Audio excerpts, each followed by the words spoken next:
Hi everyone, this is What If Fan. We are back with another part of What If There Was a Different Luffy. Please find fanfic name and author name in the description, and please support the author. If you enjoyed the video, please like and subscribe. Let's start Chapter 221, Water 705, Third Person POV. Water 7, First Half of Grand Line. This! Iceberg exclaimed, bewildered as he watched what was happening in front of him. Usopp, hand me that tool! Frankie shouted as Hugo lifted a huge base of atom wood, the most durable in the known world, effortlessly, while they used a construction base next to Black Pearl to make what Luffy believed to be the Sunny Go. Iceberg was worried about what could have happened to Frankie, so he immediately went to his house, concerned that Monkey D. Luffy would get his hands on the plans for Pluton, and became even more scared when he saw that Luffy had arrived there and kidnapped Frankie. However, as soon as he went to the dock where the pirate ship was, he came across a strange scene. Frankie was commanding the construction of a ship at that very moment. As an experienced shipbuilder, after years of learning with Tom before even creating his own company, he could identify all those materials they were using. Luffy bought them through his store, spending a bit of his money, but for a good use. Luffy had called some of his companions for the construction of a new ship as soon as he planned with Frankie what the ship would be like. The male members were interested, and the place was filled by Hachi, Bippo, Usopp, Hugo, Chopper, and even Zoro, who came at Luffy's call.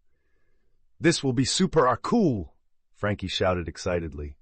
"Frankie!" Iceberg couldn't help but call out to his old friend. Iceberg?" Frankie looked towards the mayor and smiled as he jumped from the skeleton of the ship to approach the old acquaintance. "Look at this iceberg! I'm building the perfect ship," he declared, pointing to the Straw Hats working. Iceberg frowned.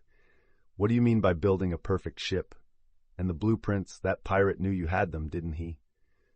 He said nervously, not caring that Luffy might be listening to their whole conversation. "About that. Yes, he took them."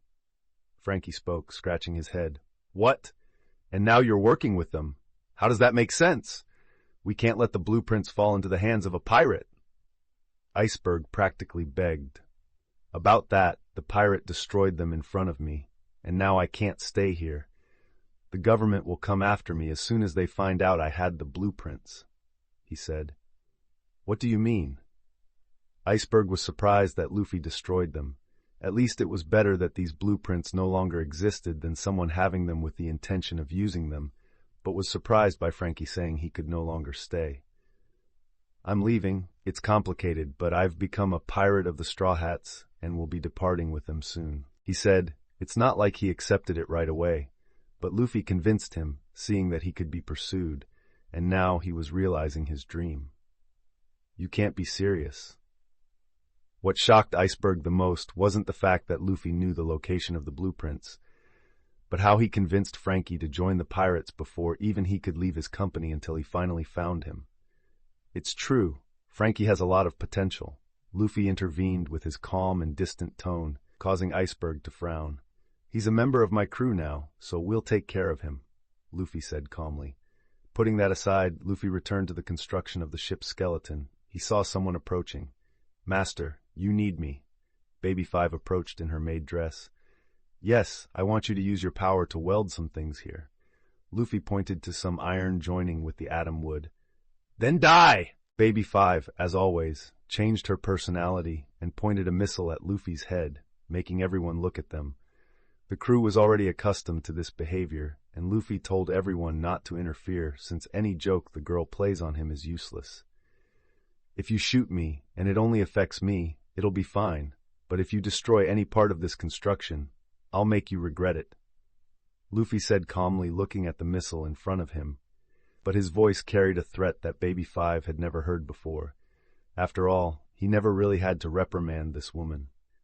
Baby 5, with a determined face, became a bit nervous at that, and quickly transformed her hand back to normal, having a shy expression. "I'm sorry for upsetting you, Master. I'll do it right now," she said cheerfully in the end, and went to weld what Luffy asked with one of her hands turning into a blowtorch.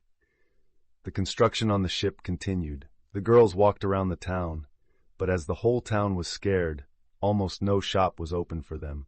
so it was more of a sightseeing trip than a shopping spree. Many inhabitants came to Iceberg asking about the pirates' intentions. He ended up saying that as long as they don't cause trouble for them, they will be peaceful. The first day of construction was quite invigorating. The skeleton of the ship was all structured before the real construction began, thanks to the strength and power of the members. "This is super done!" Frankie shouted with joy as he fitted the anti-arms in a characteristic pose of his. "Hey, how did you get him to join so quickly, Luffy?" Uta asked curiously. After all, that guy didn't seem very willing at the beginning to join the crew. "The husband knows how to use his charisma," Alvita said beside. "Amazing, Luffy-sama," Shirahoshi said. "Sharky? Let's celebrate with a feast," Luffy said as they prepared that dock into a big party. Far from the location, members of Frankie's gang looked on from a distance. "Frankie Aniki is in danger," said one. "I don't think so. Look at him." He pointed to Frankie jumping, drinking cola, and laughing, pointing at the ship. "What are we going to do?" said a woman with a Black Power hairstyle. "What if they've bewitched him or something?" said another woman identical to the last. Luffy looked at that group from a distance and returned to Frankie.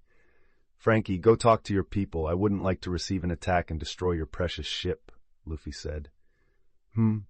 True. I'll talk to my super companions," he said, going to the location. "You recruited him so quickly." Zoro approached with alcohol, while Luffy was with Nojiko at his side. "Ha! You're right. I thought it would be much more difficult. But in the end, we got our engineer," Luffy said, looking at the system in front of him. "System, you have recruited Frankie as a member of your crew." Putting the system aside, Luffy continued with his crew, while many people looked from afar at the pirates having a party, but no one approached. Frankie's group ended up joining them that night. After clearing things up, in the end, the feast grew, and Frankie's gang mingled with them for the rest of the night. The next day, Luffy returned to the work of the ship, and Iceberg appeared with his company. "I didn't like how you did things. However, I still recognize that you helped us, so we will help you with the ship if you don't mind," he said, and Luffy nodded. "I still can't believe Lucci was a government agent, but I still recognize that you helped us," Paulie said. The group also gathered around the skeleton of the ship. Even Frankie's gang helped, while Frankie was the chief engineer who eventually gave way to Iceberg. In the town, citizens began to leave their houses. Seeing that the pirates were just building a ship with the mayor and Frankie, shops began to open, and the girls were able to enjoy their stay in the city better. But this could not be said for new visitors. As soon as they saw the characteristic black ship of the Straw Hats in the port, they turned ship to escape from that city. At the end of that day, another banquet was made by the crew.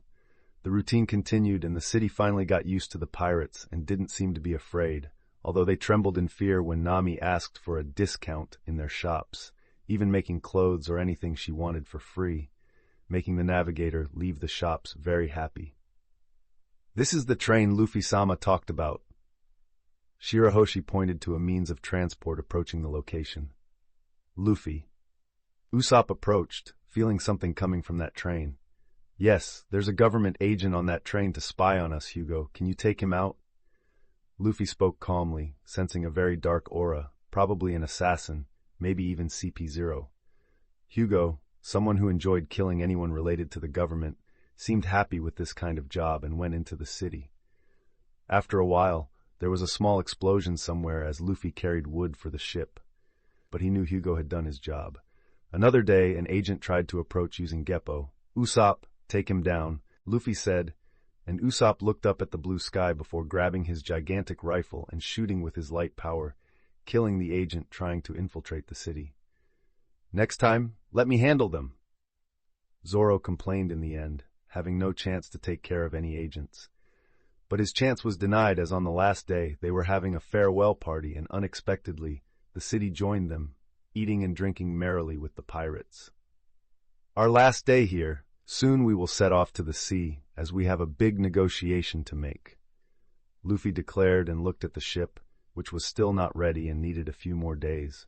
"Frankie will stay to meet up with us, Usopp and Beppo. You can stay here and help him with the finishing touches, and then meet up with us after Eni's lobby," Luffy suggested, Usopp would be more useful here than on the legal island, and Bepo could levitate the ship to catch up to them faster, not wanting the government to find out now that his crew possesses the power of the Fua Fua no Mi. Yes, Luffy. Yes, Captain. And those who have been with me since Alabasta, we haven't had a direct confrontation with the government together. But make no mistake, at Eni's lobby we will face some admirals and powerful forces, so prepare yourselves for this great meeting. Luffy announced, and those fascinated with fighting were happy to hear this. After all, it was a chance to show once again their growth, and the event with the Green Bull hadn't done that very well.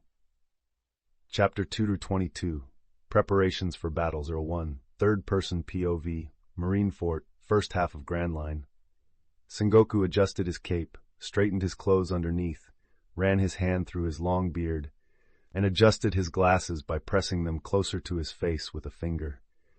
He looked into the mirror of his office and gazed at his reflection with satisfaction before turning around and beginning to leave the office.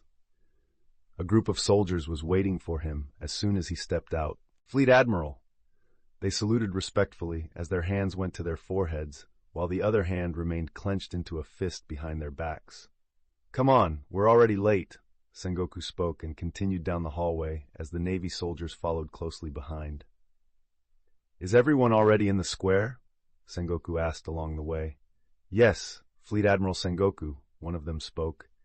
"Then let's head there immediately," he said, and continuing their path through Marineford and descending the grand structure, they finally emerged from one of its exits, a special one leading to the execution platform in front of the entire square.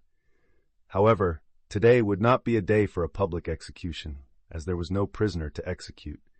Instead, the only being on that platform was an old man sitting at its edge, quietly eating his biscuit.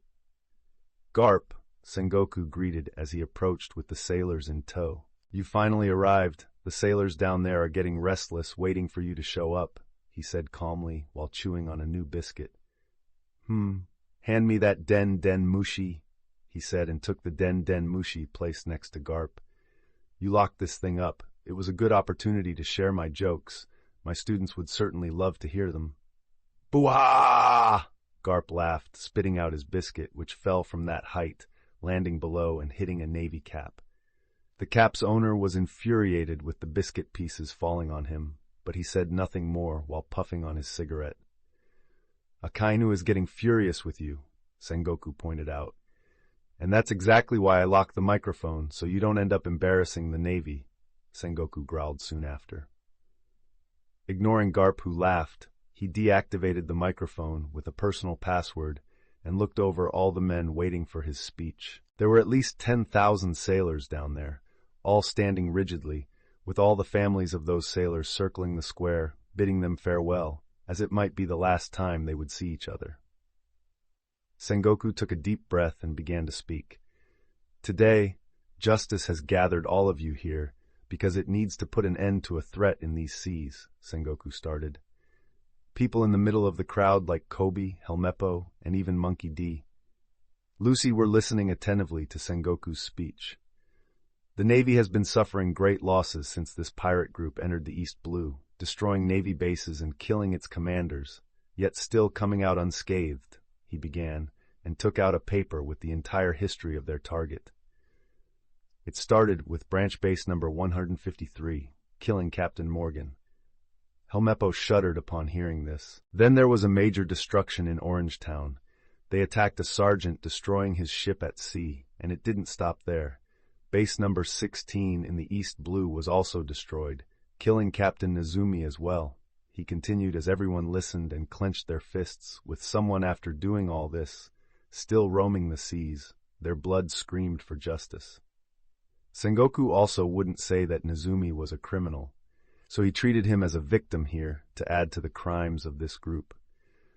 They also captured Captain Smoker, making him a hostage. After that, for the first time in that sea, a king was assassinated by a pirate, no less than the captain of this group. Garp tried to stop them, but they managed to escape and once again met in Logatown, which resulted in the destruction of a large part of the city. Sengoku spoke before taking a breath and continuing.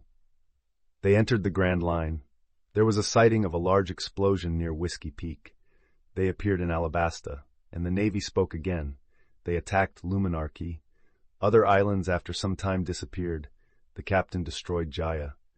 With all this, government agents became their prisoners. Their last contact was in Water 7, capturing other government agents. Sengoku paused to give more weight to his next words. Garp remained silent. Luffy could not be forgotten after all these crimes he committed. He is bringing the whole world into chaos with his feats. Obviously, the Navy would respond accordingly.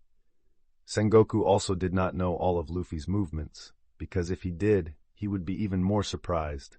After all, the pirate had killed 2 celestial dragons. Lucy looked at each of the reports with a furrowed brow, seeing that the brother she always loved was causing chaos in the sea, fighting against everything she believed in.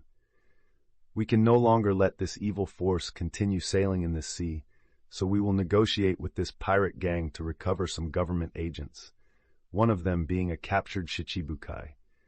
Therefore, our force is assembling 1 admiral, 10 vice-admirals, 10,000 elite sailors with a buster call of 50 ships. If we enter into conflict during the negotiation, we will eliminate this threat from the sea. Sengoku spoke and continued before they could celebrate. You have the mission to eradicate the Straw Hats in Eni's lobby. His voice echoed across the square. Oh! The crowd of sailors seemed frenzied with the idea of eliminating such a threat after causing so much chaos in the sea. No matter what kind of monsters are on that ship, we will eliminate them, a man shouted. Yes, justice will prevail, another sailor from the crowd said. No matter the beasts we've seen in the newspaper, we have an admiral and 10 vice-admirals. Buster call! We will be called with a force that can destroy an island, another said, celebrating. Lucy remained silent as everyone was one-sided. She was not too excited about eliminating her brother, so she remained silent, just like Kobe, doubting that they could really stop Luffy there in Eni's lobby. Garp continued in silence, seeing people shouting below, wanting to kill his biological grandson. Garp, you know you're not participating in this mission, right? I called Suru to take care of it, Sengoku spoke calmly. I understand. My students can handle it, he said, but without much humor now, as he stood up and walked away without saying anything. Sengoku saw movement below the platform and saw Akainu standing up from his chair, knocking off the biscuit pieces that Garp had thrown at him while spitting and laughing before. He approached as everyone stopped roaring, seeing that the admiral in charge of the mission finally made a move. Listen, everyone, he began, getting heated. No matter what happens, we will not fail in this mission. Justice will not accept any failure, so we will eliminate this threat in Eni's lobby. He spoke growling, not entertaining any outcome other than killing Monkey D. Luffy. This could be seen as he was holding the pirates' wanted posters in his hands, making them burn while clenching them, turning into ashes. Let's board the ships. It's time to head to Eni's lobby. Akainu spoke and jumped from the platform, landing on the ground and heading to the ships waiting for all of them. The sailors left their ranks and began marching behind the vice-admirals towards the 50 ships with the power to destroy an island, with Tsuru's ship waiting for them at sea. Sengoku watched everyone quickly settling on the ships and beginning to depart with civilians and military companions bidding them farewell in the square. Good luck! Fight for justice! Destroy the evil pirates! Satisfied with this, Sengoku turned around, trusting Akainu to do his job. After all, they didn't just want to save the agents in Doflamingo. Akainu was summoned because everyone knows his personality, and Sengoku wanted to end this threat that was growing by the day at sea. As the dozens of warships departed for Eni's lobby, on an island a few thousand kilometers from Marineford, in the middle of the Grand Line, a village was being attacked. Zia! Teach laughed as he destroyed everything in the place with his companions, testing his powers. But not far from there, in the middle of the sea, a boat catching fire at high speed was tearing through the sea at that moment, the Whitebeard tattoo shining on his back as he held his hat so it wouldn't fly off at the high speed. Finally, I know where you are. Teach! Ace growled as he headed in that direction. His target finally within reach, he would finally confront and punish Teach for his unforgivable crime. A pity that Ace was too confident to know the danger he was putting himself into. Elsewhere, Luffy was saying goodbye to everyone in the town. It seemed that they had finally become friends with those people, looking completely opposite to when the Black Pearl had arrived in the town. "Goodbye, Pirate Luffy." "Straw Hat." "Goodbye, pirates." "This is unexpected," Uda commented at the bow. "Thank you, everyone, Sama." Shirahoshi waved her hands as a farewell. "It was really a nice city to visit. It's a shame we must leave," Nojiko commented. "We're ready to depart, Captain." Hachi spoke at the helm. "Understood, Hugo. Raise the sails. Let's depart," he said, and Hugo began to lower the sails with the pirate flag on the main mast as the ship finally began to move away from the port. "Nami, all set for reaching Enies Lobby?" he asked, and his navigator nodded. "We're on course," she said confidently. Then the Black Pearl began to move away from Water 7 as a train cut the sea beside them. Their next stop would be in a small war between the Mugiwara and the Navy. Chapter 223, Preparations for Battle 2, Third-Person POV. Somewhere on sea, first half of Grand Line. On the same island in the middle of the Grand Line, Teach was laughing as he walked with his group through the abandoned town. "Zia! Let's go, men!" he said excitedly while laughing and walking out of the village, unaware that he was being watched by someone who had just arrived on the same island. "Teach," the single word was uttered by this man, and Teach quickly turned to look. He narrowed his eyes until he finally saw who it was on the roof of that house. "Ace!" Teach raised his voice excitedly. "I finally found you, Teach. You left our ship with a debt, and I've finally found you to settle it." Ace spoke calmly. "Zia ha ha! We finally meet, Captain. Your brother told me you were looking for me. I just didn't imagine we'd meet here." "Zia!" Teach laughed. "Luffy?" Ace raised an eyebrow. "Yes, that unpleasant little guy and very powerful," Teach grumbled.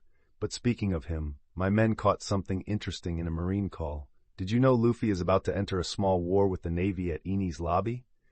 I heard the Navy wasn't taking it easy, sending an admiral and 50 warships to destroy the island." "Zia ha ha!" he said, spreading his arms. "Luffy is going to war with the Navy?" Ace was surprised by this. "Yes, I was thinking of stopping by there. If he survives that, he certainly won't be in good shape, so we can capture him while he's weak." "Zia ha ha ha," Teach announced. "Capture him? All the more reason for me not to let you go." Ace spoke with a dark tone, not wanting Teach to go after Luffy. "Hey, Captain, how about joining me?"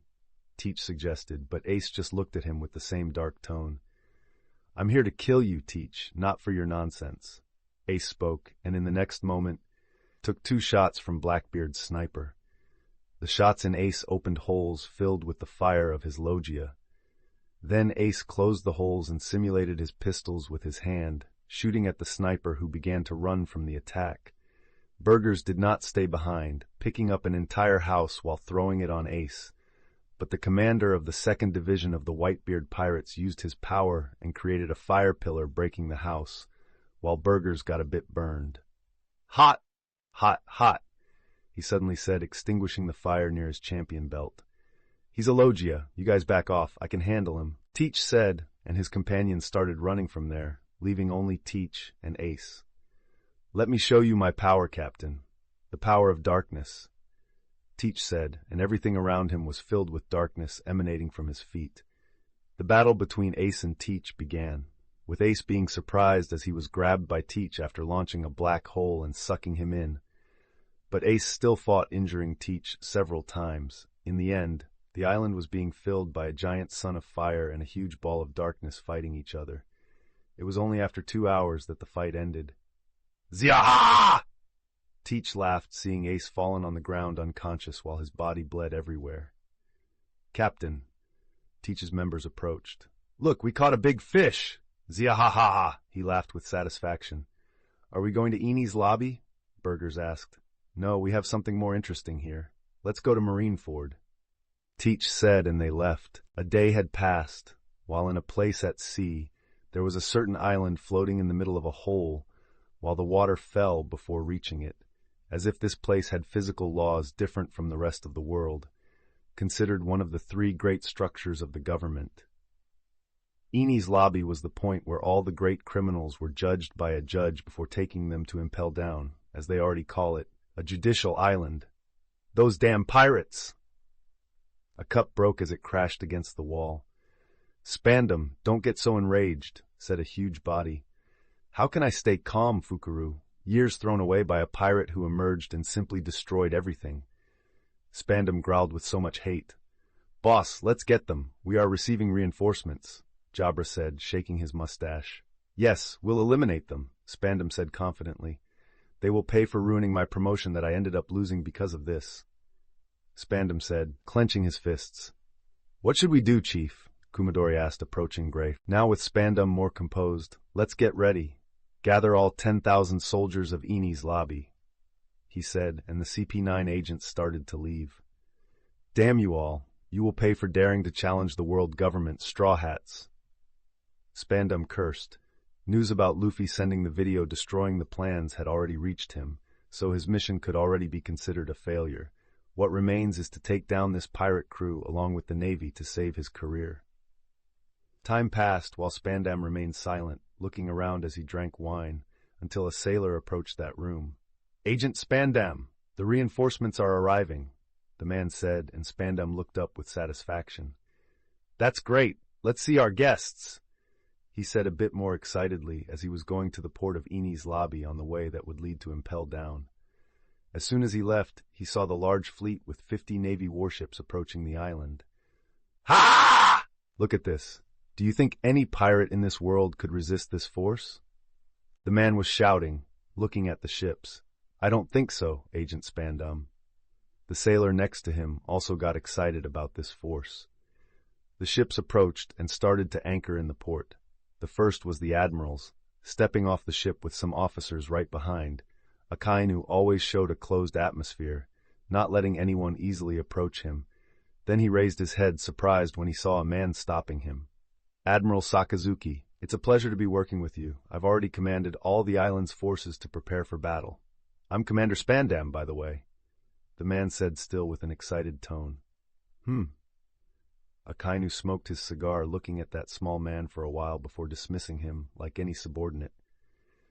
Get out of my way, he said, growling, while pushing a surprised Spandam.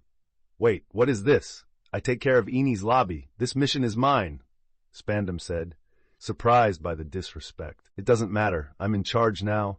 Justice must be commanded by those who know how to guide it to eliminate all pirates. Akainu didn't say anything else as he brushed Spandam aside.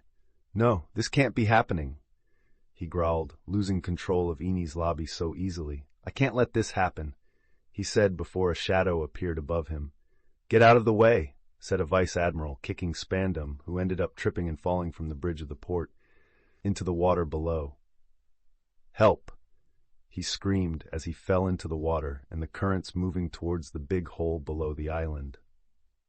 Akainu then began to organize the entire island, taking control of it, while all the Navy's elites summoned began to be dispatched with the warships, as they remained in the water with cannons pointed at the island.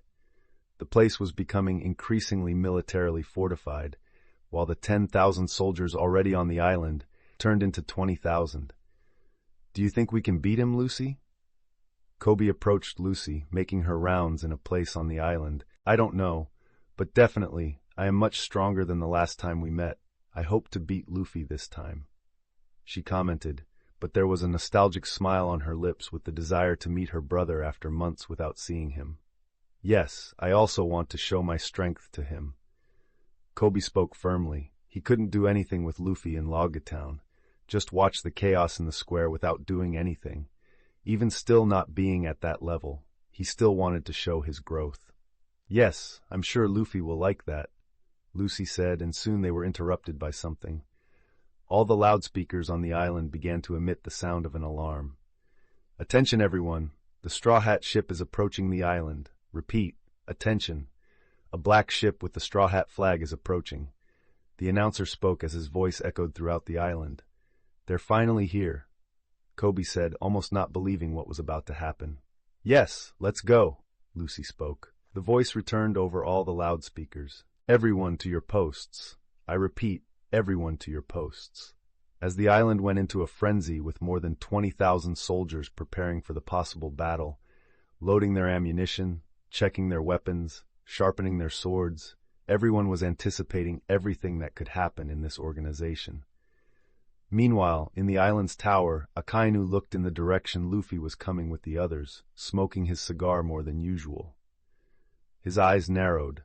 "You've finally arrived, a threat that I will eliminate today and here. Son of Dragon," he growled. Not far from him was Spandam. After being saved from falling into the island's hole, he returned to the tower of the judicial island, but ended up just observing as the admiral and vice-admirals commanded everything in his place, leaving him quite frustrated. "They are here. I want to laugh at Rob Lucci for being captured," Jabra said with crossed arms. At least Spandam was in command of his team. "Yes, they've arrived. It's our chance to save our team by eliminating the pirates and even earning a promotion for it," Spandam said with some hope. On the Black Pearl, the ship did not seem intimidated, as more than 50 Navy ships were on the other side of the island they were approaching at full speed. Chapter 224, Eni's Lobby 01. Third-person POV, Eni's Lobby, first half of Grand Line. Before the meeting of Lucy and Kobe, the ship was still amidst the sea.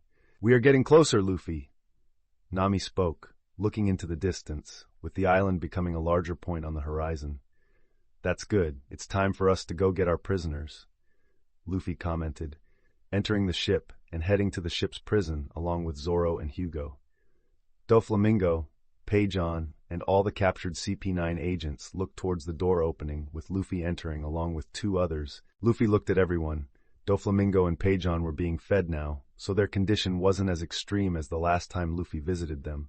The CP9 members, despite being a bit downtrodden besides Rob Lucci, were fine, having been captured just a few days ago.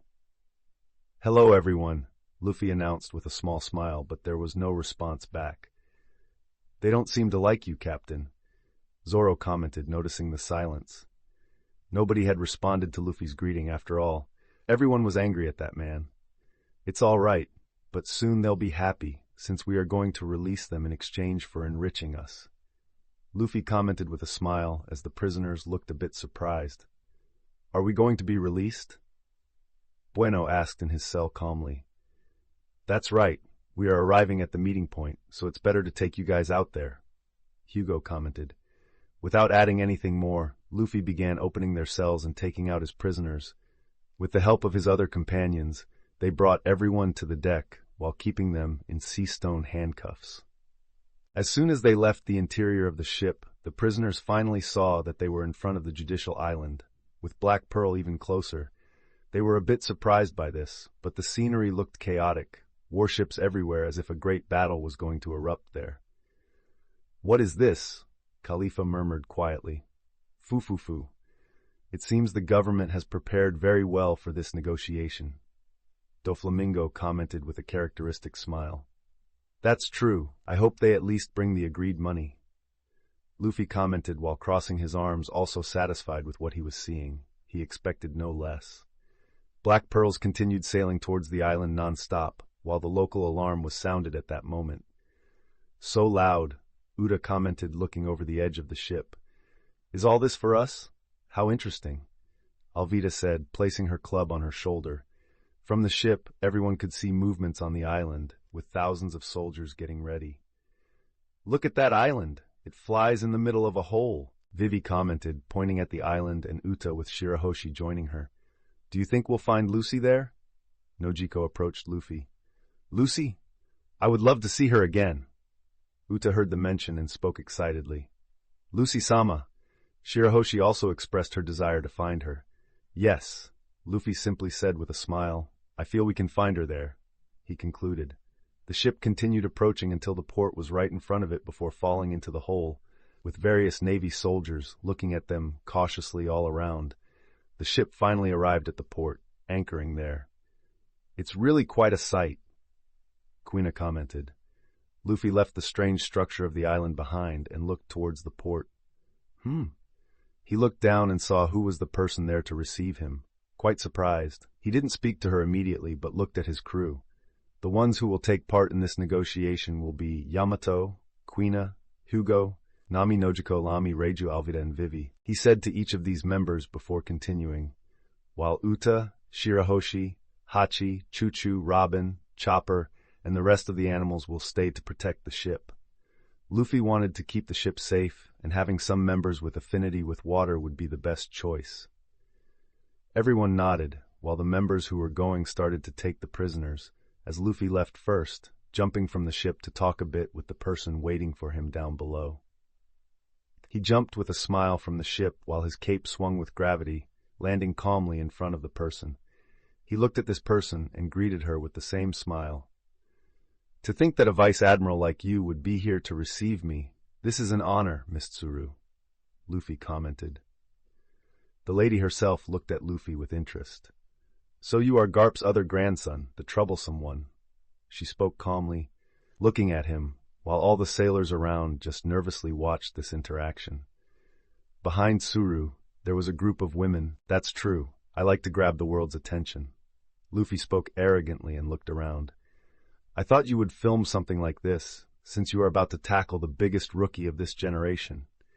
Luffy kept his tone while turning back to Tsuru. "The Navy is doing this secretly. Our intention here is an exchange, not a war." She spoke, but Luffy almost scoffed, knowing it didn't seem like that. However, he changed the subject. "And my sister? She's here, isn't she?" Luffy asked, and Tsuru nodded. "Yes, a lovely girl. Why can't you follow her path?" she asked with interest. "I've always liked the path where I was free. I have my own justice, and I think I wouldn't like to go against it because of orders from superiors," Luffy comments. "The Navy's justice is always the right one," she commented, looking him in the eyes as if those words were unshakable. "Don't think so. The Navy is funded, and that means it has a boss. If you receive an order that you must destroy an island for the interest of the world government, even if it kills innocents, you will do it. Or have you forgotten what happened in Ohara? I have a living witness on my ship," Luffy commented, no longer holding back his mockery of the justice she believes to be unshakable. Tsuru trembled a bit at his words, but said nothing more, while everyone else watched in silence. "Anyway, let's go to the negotiation site. Do you mind if it's in the middle of the island?" she said, and Luffy nodded. In the middle of the island or at sea, it was all the same to him. It didn't take long for the other crew members to jump off the ship, reaching the port. "You have some interesting people. I didn't know the Princess of Alabasta had become a pirate," she commented, looking at Vivi. Vivi stayed silent, and Luffy shrugged. "She doesn't trust the Navy and the government much after what happened with her country," Luffy said. "And this is Kaido's daughter. No one knew he had a biological daughter. It was quite surprising that you had her all this time, but you are very bold to pick this kind of fight. I don't know how Kaido has not invaded this side of the Grand Line yet," she commented, and Luffy just smiled. "It seems I will have to meet him in the New World. What else can I do? I still keep a member of his crew with me." He spoke, and then his crew followed him as he continued with Tsuru into the Judicial Island. They kept going while Luffy encountered more and more Marines throughout the place. His group was not bothered, but certainly was watched, waiting to make any move from the pirates for them to act. Luffy could sense their emotions. They are here. So this is what a 750 million bounty pirate looks like. Never seen one before. Will we soon have to fight these monsters?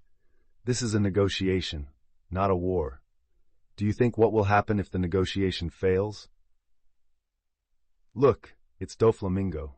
To think that a Shichibukai would be humiliated like this. There are also the captured government agents. I heard they are important. Almost everyone in that group has their own bounties. The amount of conversation among the crowd of Marines was huge, and Luffy didn't want to listen to everything, so he stopped paying attention to them while he continued looking forward where Vice Admiral Tsuru was leading them. There were several giants too. "Ha ha ha. It seems quite exciting what will happen here," Zoro said, placing his hand on his sheath. "That's true. I'm willing to exchange a few punches with giants," Hugo spoke. "There are surely many good swordsmen here. I hope to have the chance to face them," Quina commented. It didn't take long for them to arrive in the middle of the island, where there was a large space in the middle of the road.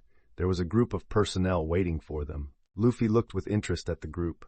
After all, there was a man smoking a navy cigar with his cape swinging with the wind, and 10 people behind them, One he recognized as Momonga, while the others he had never seen, but he knew some of their identities from the original work. His group continued following, while all the vice-admirals, admiral, and even the CP9 members were waiting for them. Foo, foo, foo, foo. What an interesting reception. Doflamingo commented with an excited smile. That's true. I'm looking forward to meeting such unique characters. Luffy laughed, while Tsuru just looked at him with a raised eyebrow. You really are unique, Monkey D. Luffy. Let's see if you will continue to be so in front of the pride of justice, she commented. It's not like I haven't faced an admiral before. Luffy shrugged. Hey, Gloomy, if we get into a fight here, let's see who defeats more Marines. Reiju teased Lami.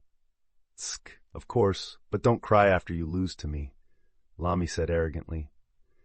As always, they always competed with everything, even in bed with Luffy, since her husband had to endure their competitions. Then they continued until they finally arrived at the site. Luffy could feel the burning gaze of Akainu staring at him with murderous intent. Tsuru approached the group of Marines and continued walking while Luffy and the others stopped. After all, the negotiations were about to start at this moment. He was just 12, while thousands of Marine soldiers surrounded them like an anthill. Outside the island, dozens of ships still continued to keep their cannons aimed at the island, ready to fire at any moment. Luffy was not intimidated. He just kept his bandit smile and looked at Akainu and his murderous gaze. This is going to be interesting. Chapter 2225, Enies Lobby 02. Third-person POV Enies Lobby, first half of Grand Line. Akainu looked at Luffy, still holding his gaze. This is the first time we've met Pirate Monkey D. Luffy. Akainu spoke while growling, his cigar emitting an even more intense smoke with his words. True, I didn't imagine we would meet so soon, Admiral Akainu, Luffy said, without a hint of fear. He turned to the others behind the Admiral. Vice Admiral Tsuru positioned herself alongside her colleagues, while Akainu led the negotiation as the Admiral. At the same time, I can say the same about all of you, even though I don't know the vast majority, but it's good to see you again, Vice Admiral Momonga. Luffy spoke calmly, as if he were in a pub with friends, rather than in front of dozens of people who wanted to kill him.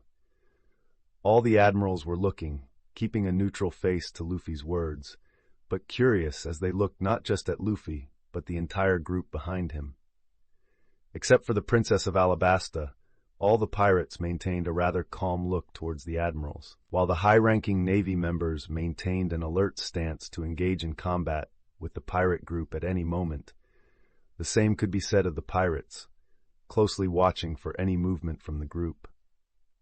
It was a unique sight as the sailors saw these groups facing each other, admirals and vice-admirals on one side, and the Straw Hat pirates on the other. Kobe commented from a distance as he stood in the crowd with all the other elite sailors. Luffy. Lucy looked at her brother from a distance, leading his group and exchanging a few words with the Navy. Luffy had also felt Lucy's presence from that distance among the sailors, but he just smiled thinking of his sister. He had something more important to deal with now. Kobe suddenly saw a strange movement, and Lucy noticed it too. A bit close to the vice-admirals, CP9 was also gathered, as Spandam wanted to be part of this war and earn his own merits. He was looking from a distance, eager to act quickly to get his credits, then saw when Luffy exchanged some words with the Navy members trying to find a chance to defeat him and come out with a promotion from Enies Lobby.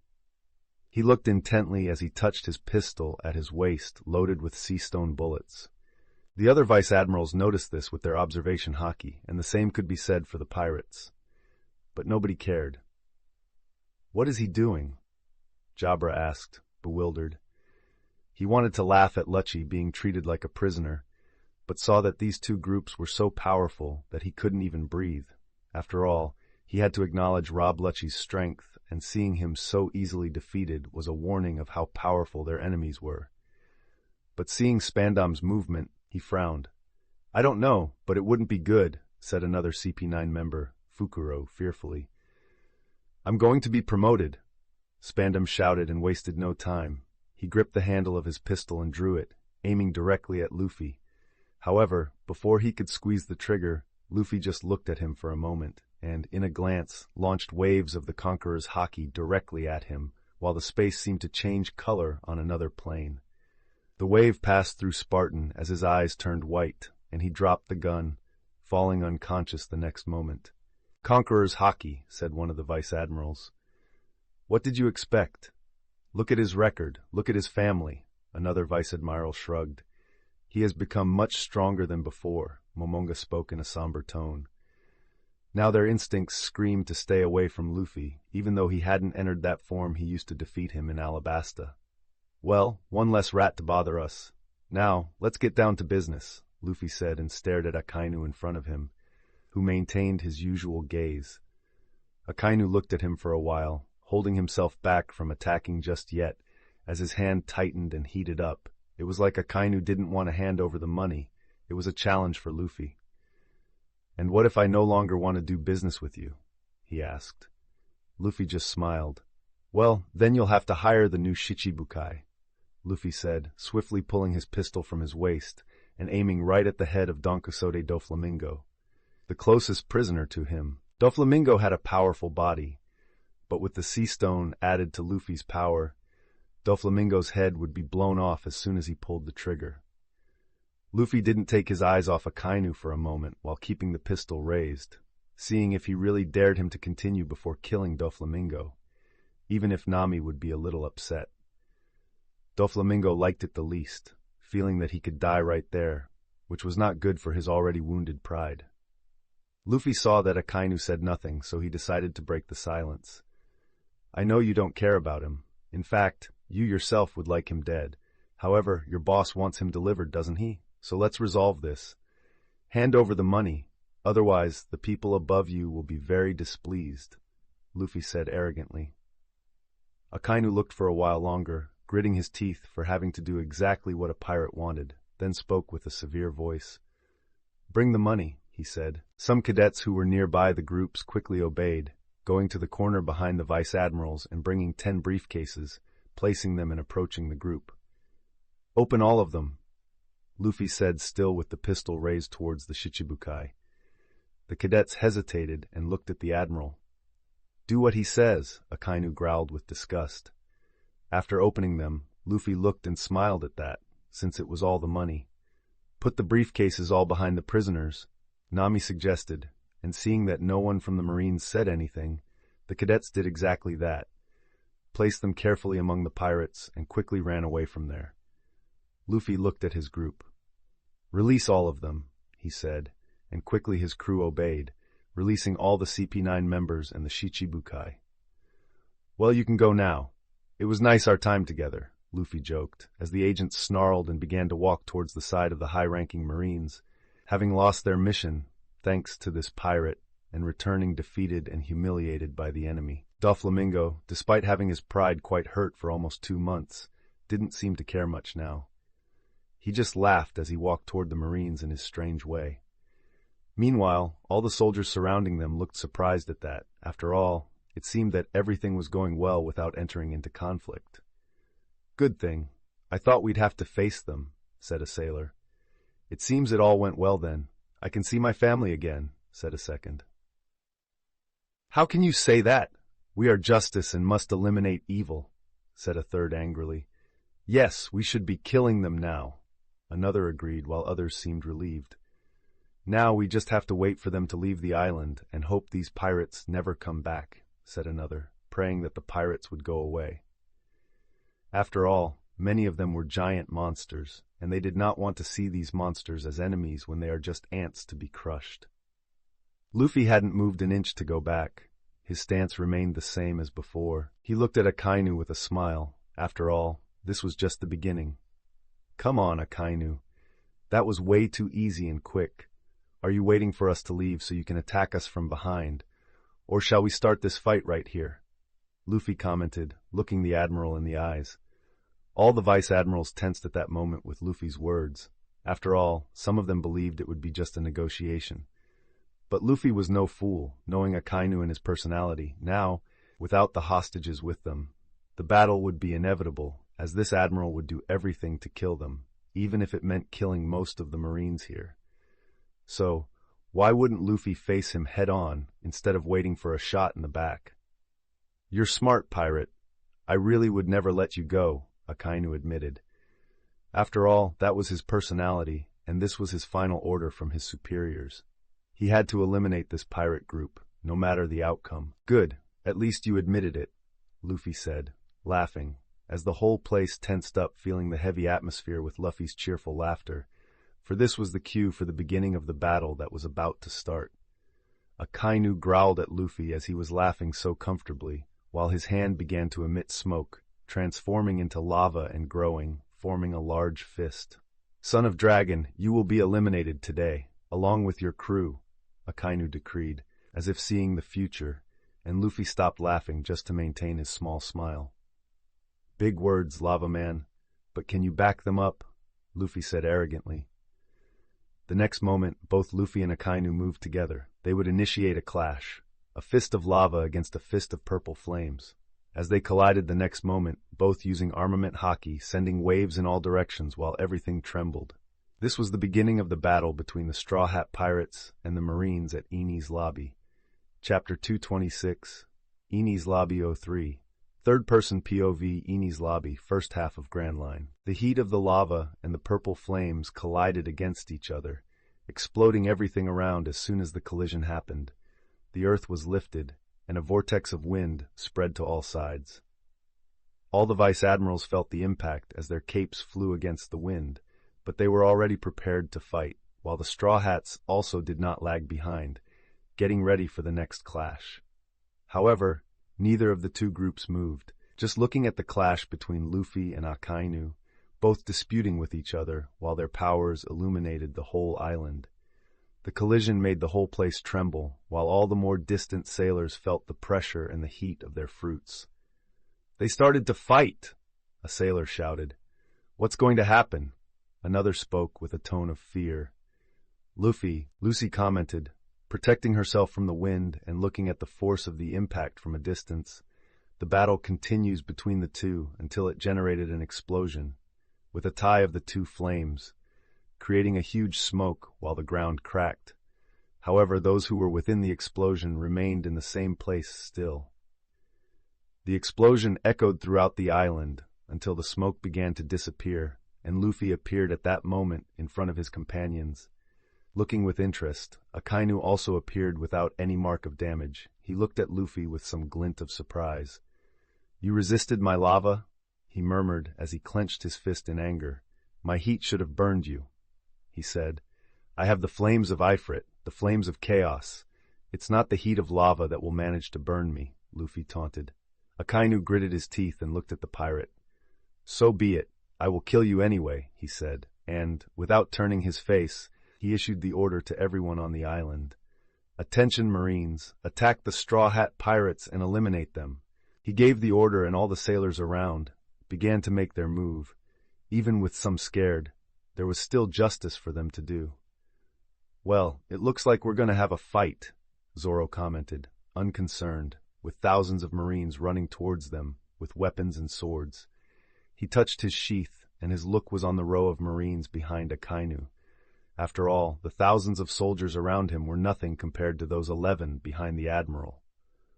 "Wow, there are many of them," Yamato laughed as he looked around the movements. "I think we should first worry about the Vice-Admirals. After all of them are looking at us," Kuina commented as she began to draw her sword, Hyorin-maru. "It looks like we're going to clash." Vice-Admiral Tsuru commented with her aged voice. "It doesn't matter, we have to eliminate them anyway." Doberman, another vice-admiral, spoke as he drew his wife. "You don't mind if I act first, right? I want to see what this group is made of." A vice-admiral named Dalmatian, who fought with his fists and dressed up as a Dalmatian dog, said. He didn't wait for an answer from his colleagues and kicked the ground pen. The next moment, he disappeared, passing over Akainu and Luffy using Soru. They didn't even care about it as they continued to stare at each other. Dalmatian appeared above the pirates, making the first move while preparing his fists to attack them. When he launched the attack, no one moved, but the air changed above the pirates, and a powerful vortex hit him in the air, making him unbalance, while the force propelled him backwards, and he used Geppo to stabilize in the air, looking curiously at who had made the attack. In the reports, there was a wind user among them, but who he was seeing attacking was not the girl with orange hair as he read in the papers while preparing for this mission, but rather the Princess of Alabasta. Vivi looked confidently at the enemy in the air, as her hand had created that wind. She was no longer a defenseless princess. In addition to receiving a unique fruit, she also participated in the training in Skypiea and could be considered a great force in the group. Luffy also trusted his life with her, and she wanted to honor her husband's trust. Then her body began to transform into wind, and she flew upward, flying toward the Vice Admiral. "Wait, is that a wind logia?" A Vice Admiral, Onagumo, commented, a bit surprised. "So a wind logia user with them too? Doesn't that make them have 2 logias in the crew? This group is quite troublesome. I wonder how they manage to get so many powerful fruits every day. Mythical Zoans, logias. Moreover, where is that Enel also? He didn't know hockey, so this is a good chance to eliminate him before he becomes troublesome with that fruit," commented Vice Admiral Strawberry, holding a pink sword. He was a bit worried after all. The lightning fruit is the most powerful of all the logias. So many Marines died today in this fight. Yamakaji, a Vice Admiral leaning more towards Kuzan, commented, "This is our job. These pirates could do something worse, and these people died to end the chaos in the sea. At least we have to honor them after this battle," Stainless said, grabbing his katana. "I don't like Doflamingo, but these pirates are even more dangerous, so we must defeat them here," Vice Admiral Momonga said, drawing his sword as well, wanting his rematch against Luffy and the others. Tsk! Vice Admiral Cancer clicked his tongue while smoking his cigar, preparing better for the battle. Vice Admiral Bastille put his weapon on his shoulder and began to take some steps. "No matter what happens, we will finish off Garp's grandson. They have a big guy there. Let's see if he can match my fists," Maynard, a muscular Vice Admiral, said while clapping fist against his other hand, looking at Hugo. Tsuru listened to her colleague's comments and analyzed the whole situation, as she was a great strategic mind that created many paths to victory for the Marines. She looked at Strawberry, who had mentioned Enel, the missing Logia user still. "About that Enel, we should be concerned. He might appear at any moment. After all, he is a lightning user, possibly hovering above this island the entire time," Tesoro commented, despite none of them knowing that he himself was trapped on an island in the calm belt at that moment in training. But Tsuru worked with possibilities, so she could not neglect this possibility as well. "Anyway, it's better we don't just stand here," another Vice Admiral commented, and everyone nodded, quickly starting to move towards the enemy group, with everyone kicking the ground. Luffy was still standing in front of Akainu without moving an inch, waiting for them to initiate a new attack. For him, their fight was just beginning. Above them, a group with 10 Vice Admirals quickly passed to face their other pirate companions, but were quickly surprised with the appearance of the pirates, using the same techniques as them, stopping the Vice Admiral group, while the first blows were exchanged against each other in the air. Yamato looked at her opponent, Vice Admiral Bastille, and used her weapon against his blade. The Vice Admiral was surprised by the strength of Kaido's daughter and was quickly losing ground in the air as he was pushed back. "She is very strong," he commented in surprise, since it seemed he was not strong enough to fight her. "It's better you leave her to me." A voice emerged beside him, and Tsuru appeared, swapping places with him, as she tried to strike Yamato. Yamato balanced herself in the air, using Geppo, and looked at the lady with curiosity. "I will be your opponent as well, daughter of Kaido," Tsuru said calmly. "All right, ma'am." Yamato smiled, and soon the two were attacking each other with force again, while Bastille also joined the fight against Kaido's daughter. Zoro immediately exchanged sword blows with Vice Admiral Strawberry. Their blades clashed in the air against each other while they were suspended. Quina exchanged sword blows with Vice Admiral Momonga. Nojiko used her fruit, blowing up the ground below her, and quickly reached Vice Admiral Dalmatian, trying to punch the Vice Admiral and exploding the air. Alvida did not stay behind, as she used her club to try to strike Vice Admiral Cancer. She also exploded the ground with the force of her knees and launched a brute attack against the Vice Admiral. Nami created wings and went head-on with her fists wrapped in a green wind vortex against Vice Admiral Doberman.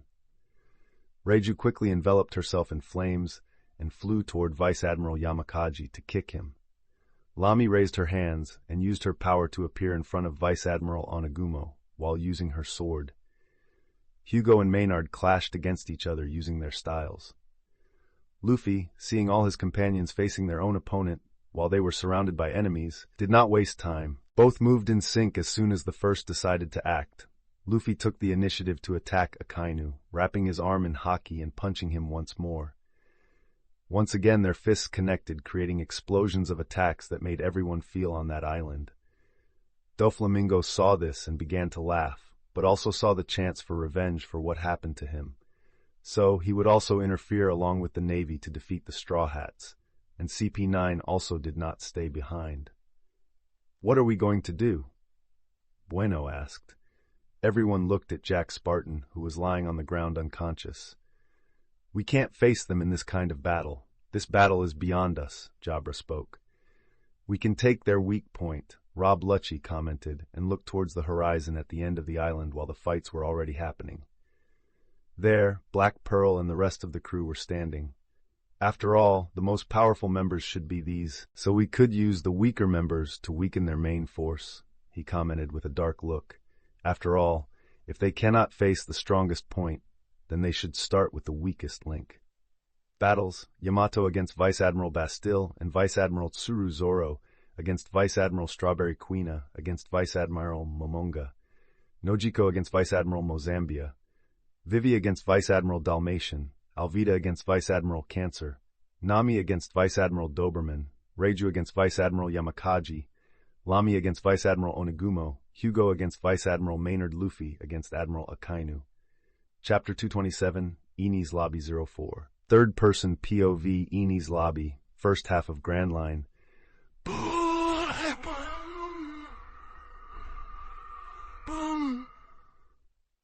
The island shook with explosions, with bright lights outshining the sun itself.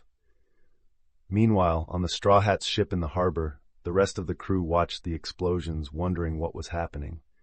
As even the Black Pearl trembled, "It's better we stay alert. It seems the negotiation went wrong," Reuben commented calmly on the deck.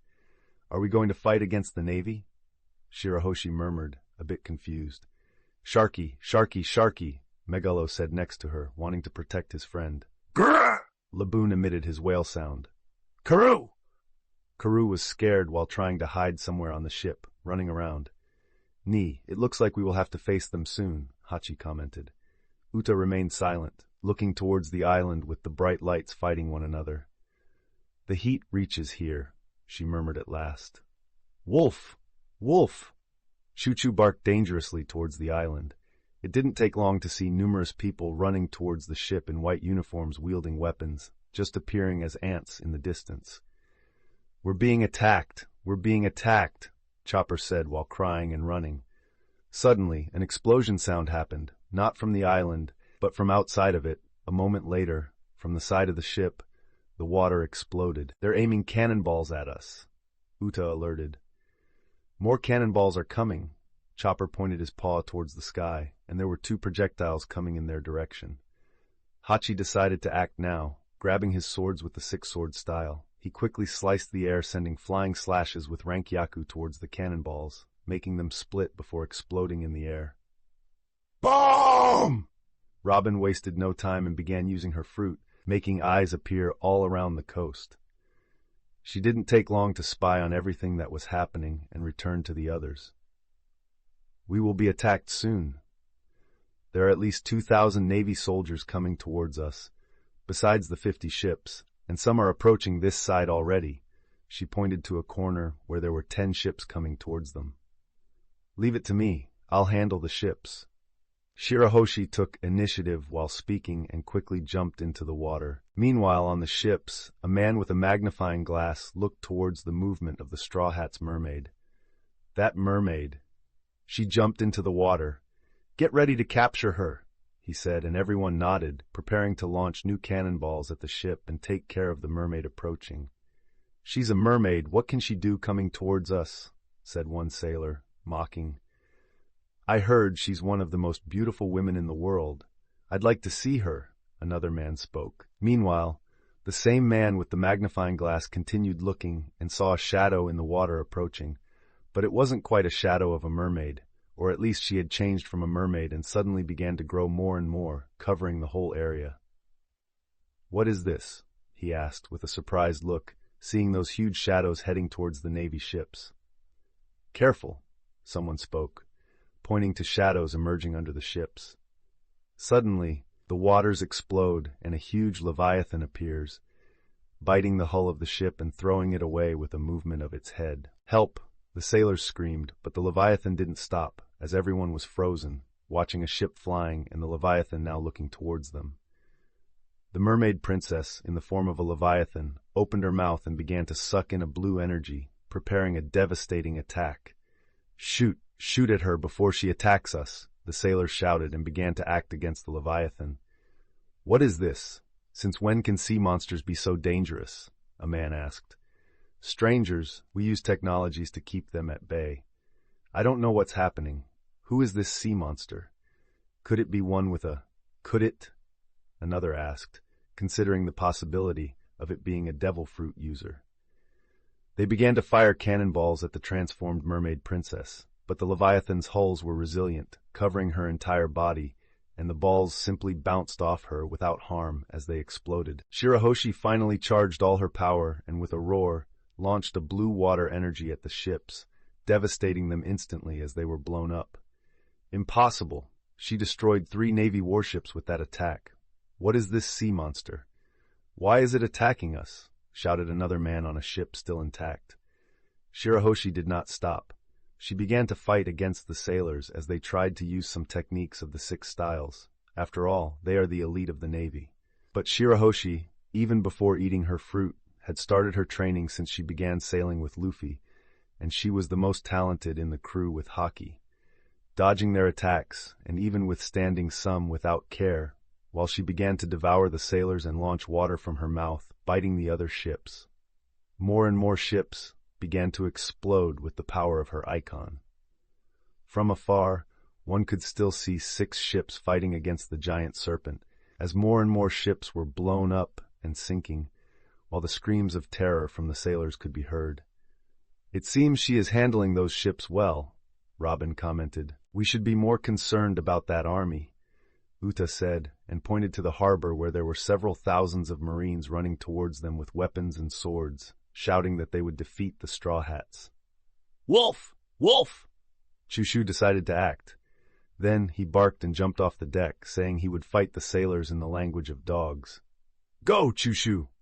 Chopper shouted excitedly, understanding his friend. Chushu landed in the harbor and began to run towards the Marines, who looked surprised. While descending to the harbor with the intention of attacking the ship, they saw a dog barking at them angrily as it approached. "A dog?" a Marine asked, surprised in the front. "You idiot, that's the Straw Hat's dog. Don't you know he is very dangerous? He almost devoured Vice Admiral Momonga. Don't be fooled by the poor and mangy appearance of that dog," another spoke. Chushu heard this perfectly, getting even angrier at these Marines for the insults. Then, he didn't waste time. As he jumped in the air, his transformation happened, turning him into a large Cerberus, touching the ground with his legs as the place cracked under his new weight, and he growled with his 3 heads at all the Marines who stopped at that moment, stunned and fearful in their eyes. But Choo-Choo was too upset after what he heard. He opened the 3 mouths. 3 elements began to emerge, and he didn't waste time launching his attack against all 2,000 Marines, causing explosions as the ground was destroyed in ice, fire, and lightning, devastating the entire port in that area.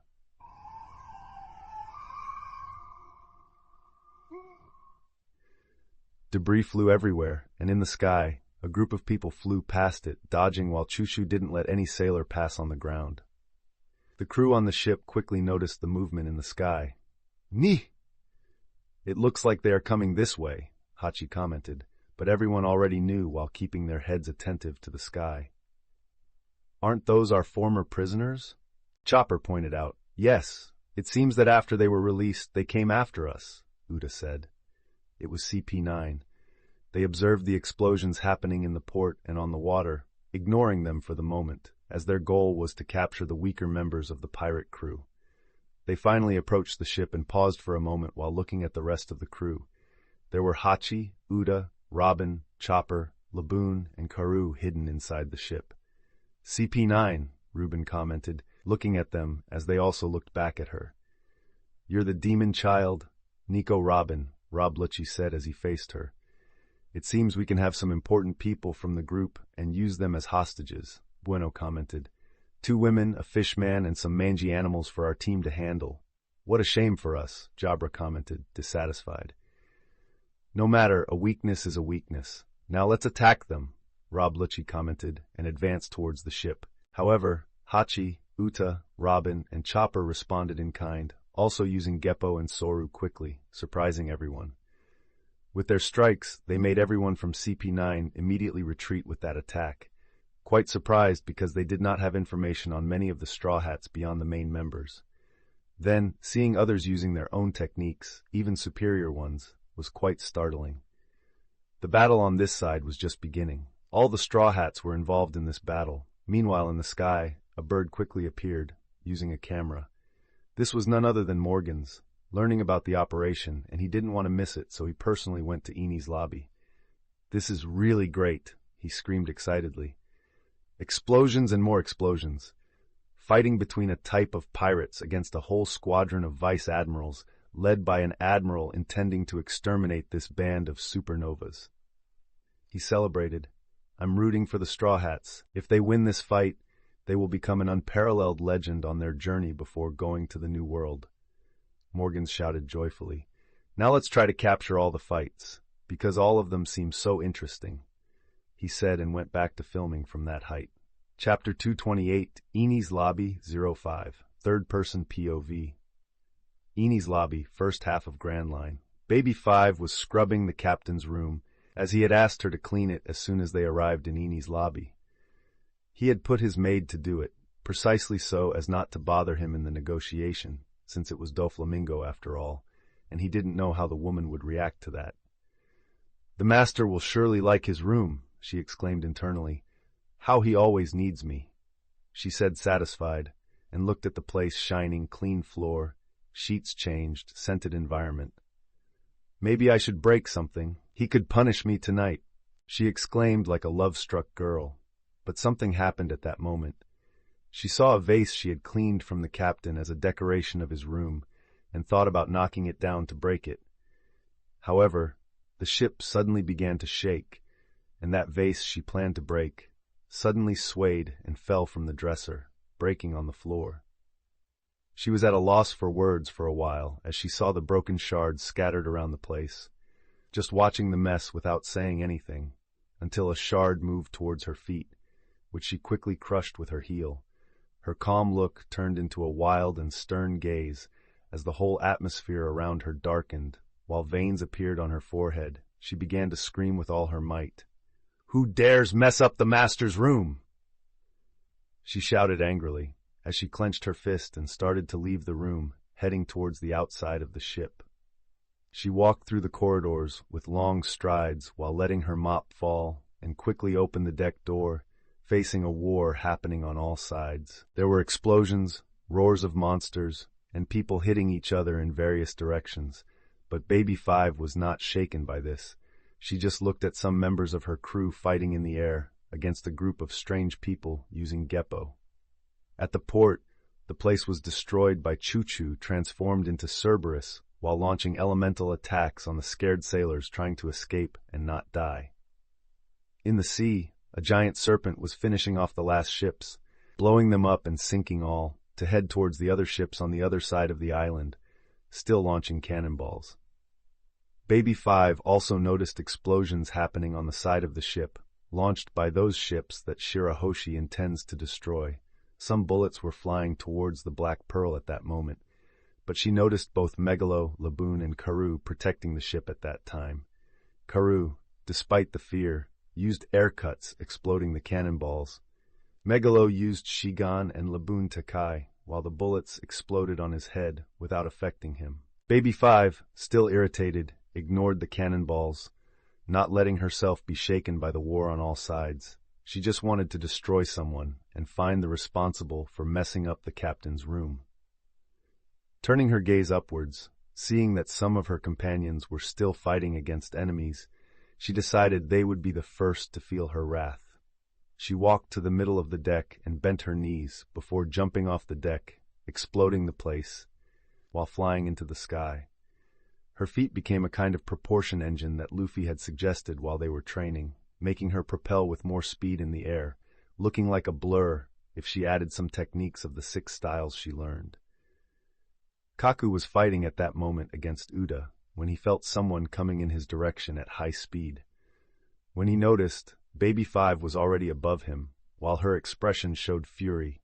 "You damn bastard!" she shouted, and he was stunned without understanding why this maid-dressed woman appeared enraged. "Hey, what are you doing?" Uda asked, stunned, since this was her chance to prove that she had become strong, but now Baby 5 had interfered in her fight. Baby 5 ignored Uda's protest while looking furiously at her target, transforming her arm into an impact weapon like a shotgun, and fired point-blank at the man who couldn't even react, feeling immense pain sinking into his belly and flying backwards with the force of the impact. "One is not enough! I will kill them all!" Baby 5 shouted, as those around her were surprised by the rage of this woman who had just appeared. Baby 5 looked at each one of them. "You broke and messed up the captain's room," she exclaimed with a look of rage, leaving everyone, both allies and enemies, stunned. She began to transform into various weapons with her arm and started firing shots, making it difficult for CP9 to approach the Straw Hats. "Who is this crazy lady?" Khalifa asked, and these words were followed by a hawk-like glare from Baby 5. As her arms turned into blades, she kicked the air with the technique she had perfected after a month of training with Luffy. Her body used to be weak, relying essentially on her fruit, but she learned to become strong in a month of training with the power of the Moa no Mi, since it was worth several months with Luffy's multiplication. Khalifa was scared by the crazy woman appearing in front of her with blades ready to cut her. The CP9 group, already thinking it would be easy to deal with the members of the ship who were already fighting, had a big surprise with this woman starting to attack them. Even Rob Lucci, who prided himself on being a special weapon, was fighting against Robin herself and having difficulty facing her, even after transforming into his Zoan, but Robin was stronger than him now. She could punch him, transforming her arm into a giant, something Luffy suggested Lucy could do with her Gomu Gomu no Mi.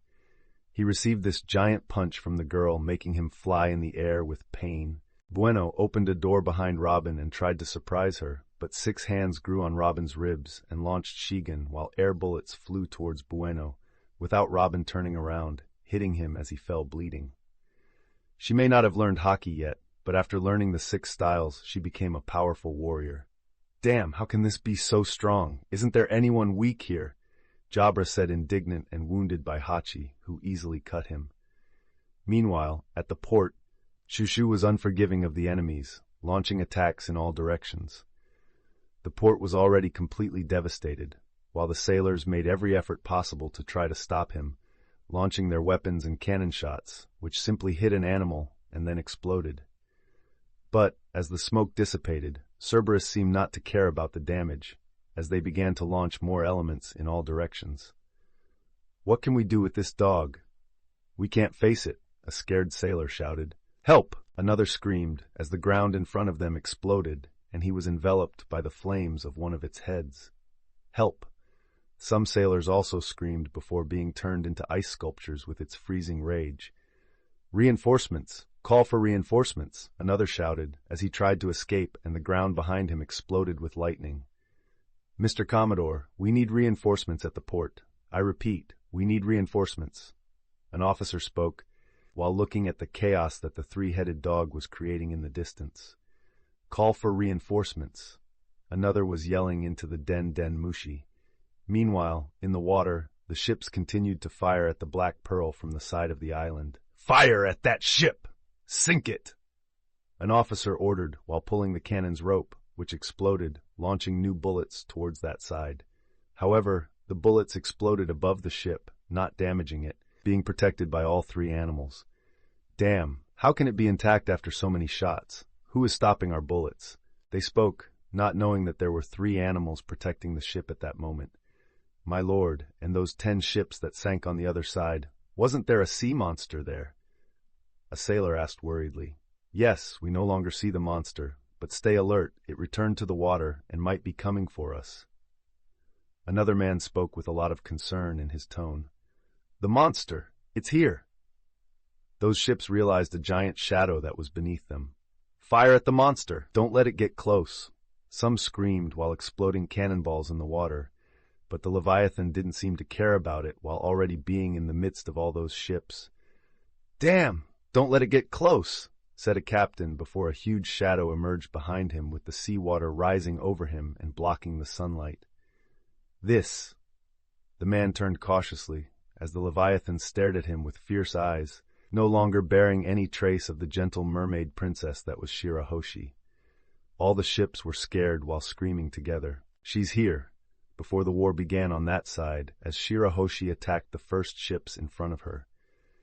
A group of commodores advanced towards the Serpent using Geppo to prevent her from destroying the warships, which also began to fight against them. We need reinforcements here, said a sailor on a den mushi, while looking at the Serpent with fear. As all this was happening, on the island, the calls were passed to the commanders, watching the entire battle from strategic locations, but all frowned. Even Tsuru, who was fighting with Bastille against Yamato, heard everything on the radio on her waist. This fight is not what we expected. Tsuru frowned, as it seemed that the Navy was losing on all fronts to the pirates and Straw Hats. Chapter 229, Enies Lobby 06. Third-person POV Enies Lobby, first half of Grand Line.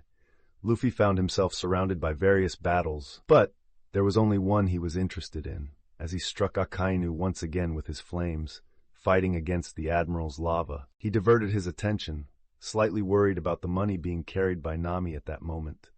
After all, if the money were lost, their entire scheme would be in vain.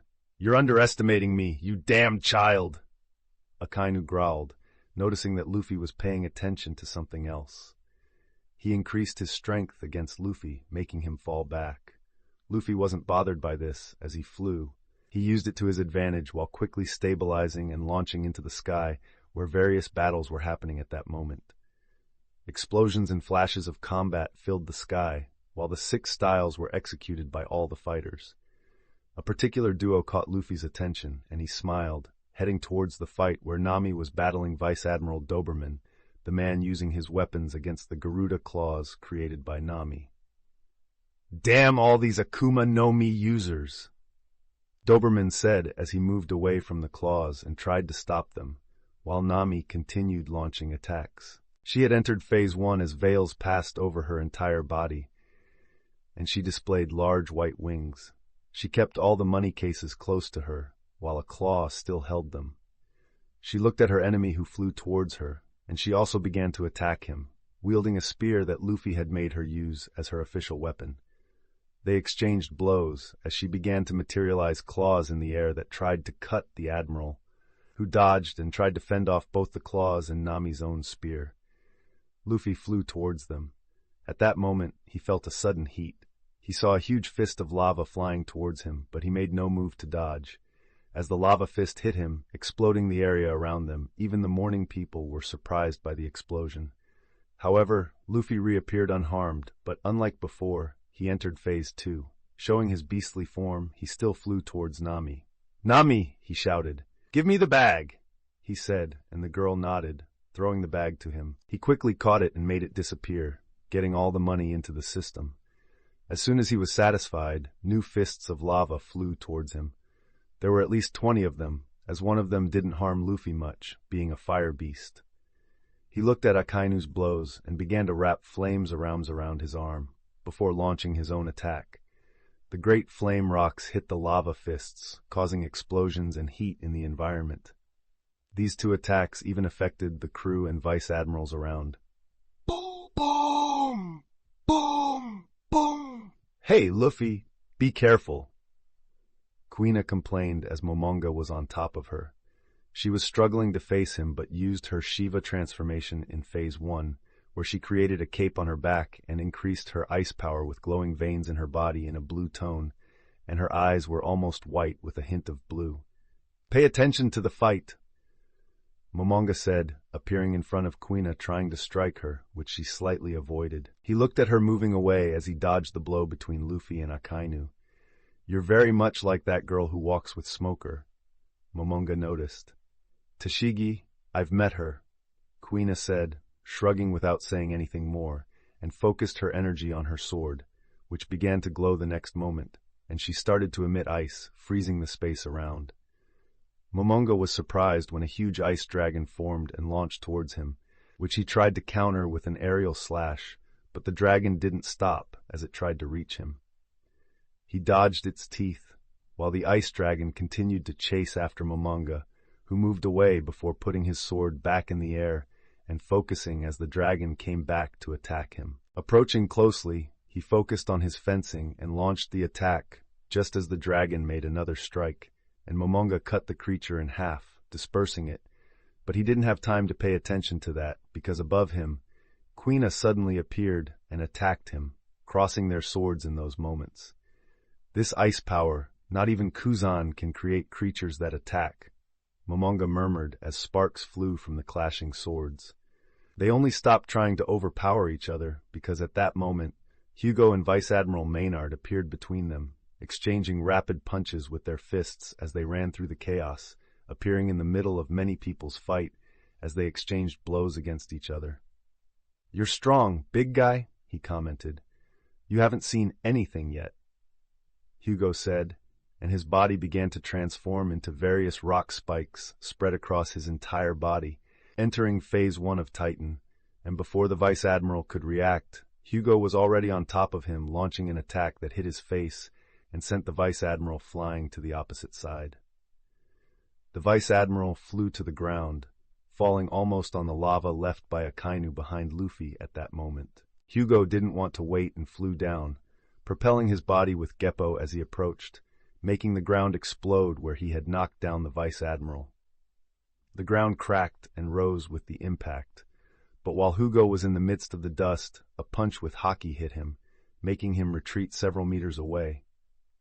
"You're good, but you still have a lot to learn, big guy," the man said while rubbing his cheek after being hit by the pirate and spitting out some blood. "Let's go for the second round," the Navy man said with a smile. Above them, an explosion occurred. Vivi transformed her arm into a hurricane ball and attacked Dalmatian, who tried to hit her with his Haki-imbued fists. The explosion made everyone retreat, but Vivi ended up losing the advantage as Dalmatian returned to attack her. She quickly began to move while her lower body transformed into a hurricane, and she rose into the air with the Vice Admiral following her. She launched several tornadoes at the man, trying to slow his advance, managing to do so somewhat since even with the six-style techniques and Haki, it was disadvantageous to fight against the wind when it filled the air. Vivi raised both hands and began to concentrate her energy against the Vice Admiral and everyone below. She gathered enough energy before launching, creating something gigantic as everyone began to feel the change in the air. "This!" Dalmatian frowned. "What is this change in wind?" The Marines running through the space of Eni's lobby, trying to reach the battles happening soon, felt something different. "There! Look at that!" A Marine pointed to the top where the Vice Admiral's fight was happening. "It's huge!" Another shouted, alarmed. A huge hurricane was forming in the air, heading towards the ground. While everyone fought against each other, they had to look up as soon as it caught their attention. And the fights had to stop to start trying to escape the reach of that thing, as the wind began to try to suck everything in. Luffy was fighting against Akainu at that moment, exchanging blows and launching his flames against the Admiral, an intense fight with no apparent winner. Luffy also turned his attention to Vivi's hurricane and smiled. After all, he had planned this move with Vivi and Skypia. He saw Lami fighting against Onagumo and quickly shouted to her, "Lami, teleport everyone, except me." Luffy shouted, and she opened her room, a much larger one, covering the entire battlefield. While everyone was in a fight, looking attentively at the hurricane, Lami used her teleportation, making everyone disappear from the battlefield, leaving only Vice Admirals with Luffy and Akainu, who still received the pressure from Akainu.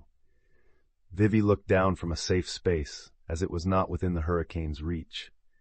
But seeing what Luffy was about to do, she quickly left there, flying towards the Straw Hats. The admirals frowned as they tried to dodge the hurricane descending to the ground at high speed, trying to suck everything into it, starting to devastate everything around as it touched the ground and lifted everything up. Luffy looked at Akainu trying to suck him in. He used his Moa Moa no Mi to decrease his weight, and the hurricane soon carried him, entering inside it. "Do you think you can escape?" Akainu, despite struggling not to be sucked in as well, growled at Luffy while launching lava into the hurricane, hitting Luffy, who stopped in the middle of it as he focused on his next move.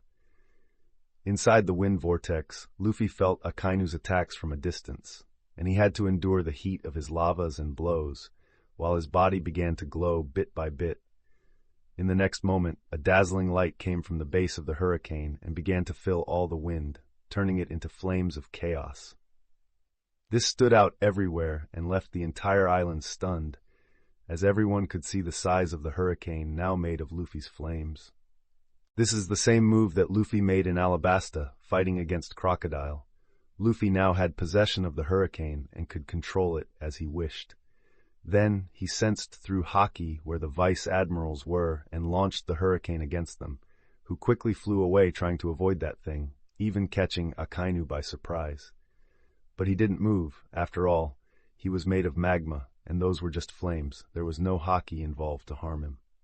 However, the other vice admirals weren't so lucky, because the hurricane went in their direction, and as soon as it arrived in the middle of them all, it exploded, creating an explosion that shook the entire island, and everyone saw a large cloud of smoke arise in that place, while the Straw Hats were in a corner, looking at it, as Luffy quickly appeared among them with his super speed.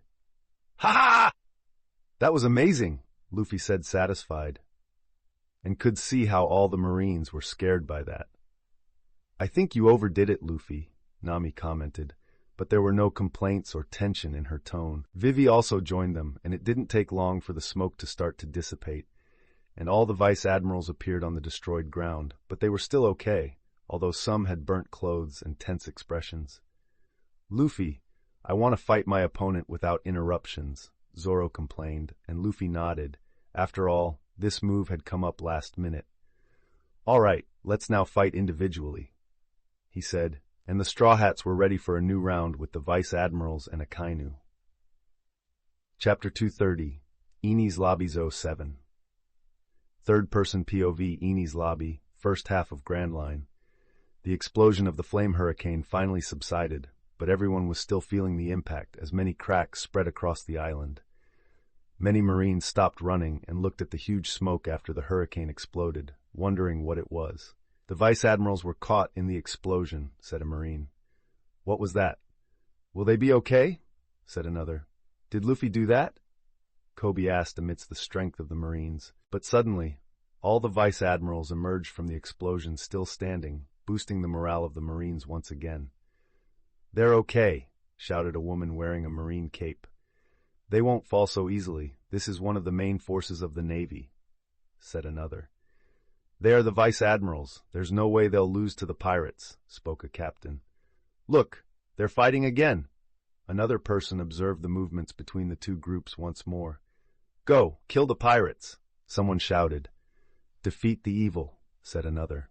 Once again, explosions began to erupt in the middle of the island, destroying everything once more. The explosions illuminated the place as a new confrontation began, everyone already eyeing their final opponents. In the midst of this chaos, Yamato advanced against her opponent, Tsuru with Bastille, who also launched their attacks. Tsuru used fists coated with Haki, and Bastille, with his large weapon, clashed with Yamato, putting her under pressure. "This is getting tough." She couldn't help but mutter, losing ground in the air, while dodging other attacks from the other ongoing fights that flew astray. With no choice, she enveloped her body in a white light. As the two Vice Admirals approached, they felt the air change as the temperature dropped, and a freezing explosion occurred, forcing them to retreat. "She's using her mythical Zoan," Bastille commented, seeing her transform and use the ice element. As expected of Kaido, Mihawk had informed that she fought him using this transformation. Tsuru, always perceptive, commented. Yamato, now transformed into her ice wolf form, increased her strength exponentially. Her weapon, Kanabo, began to crackle with thunder. Wait, this move? Tsuru became alarmed by this. What does this mean? Bastille didn't recognize what Yamato was doing. Before they could react, Yamato charged at high speed, catching them off guard, and raised her weapon overhead while still surrounded by thunder. This is her father's technique, Tsuru said, trying to shield herself from the next attack. Thunder of the 8 trigrams, Yamato shouted as she launched the attack downwards towards the two.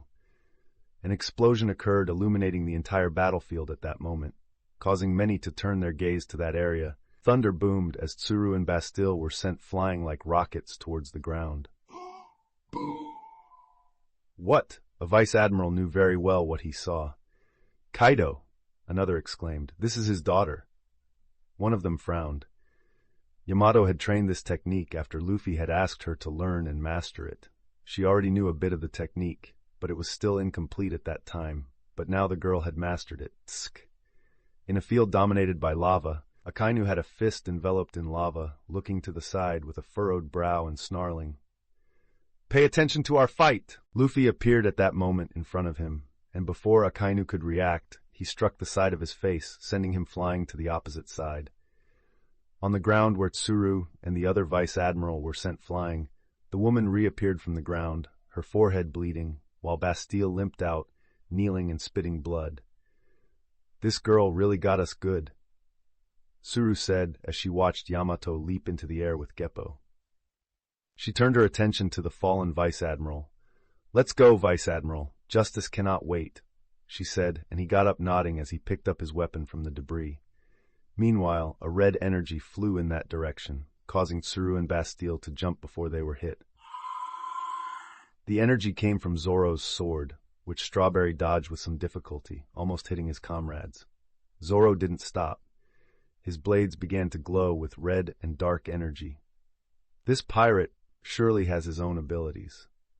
The vice-admiral couldn't help but murmur. Zoro wasted no time and began launching cuts at the vice-admiral, who used his sword to defend against the attacks, while trying to stop them. Some passed through his defense, forcing him to dodge them, until one cut a part of his marine cap, slicing his hair. This vice-admiral was peculiar for having extremely tall hair, with a pompadour. You damn pirate! How dare you ruin my hair! The man yelled and charged at Zoro. They began a high-speed battle at this moment. As their swords clashed, Strawberry used his techniques, combating Zoro's strange techniques with that energy.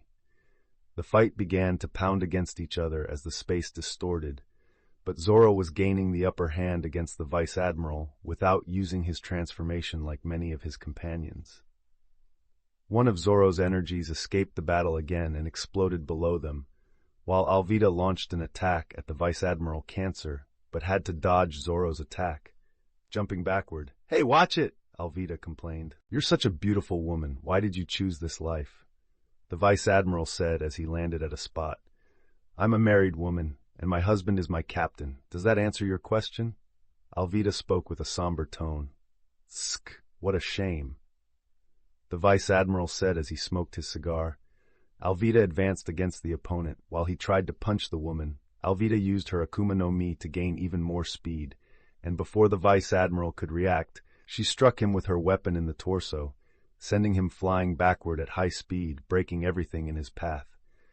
That's for hitting on a married woman, Alvida said as she saw the man stopping at least 30 meters away while digging into the ground.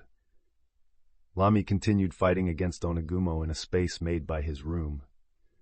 The vice-admiral was having some difficulty against her constant attacks.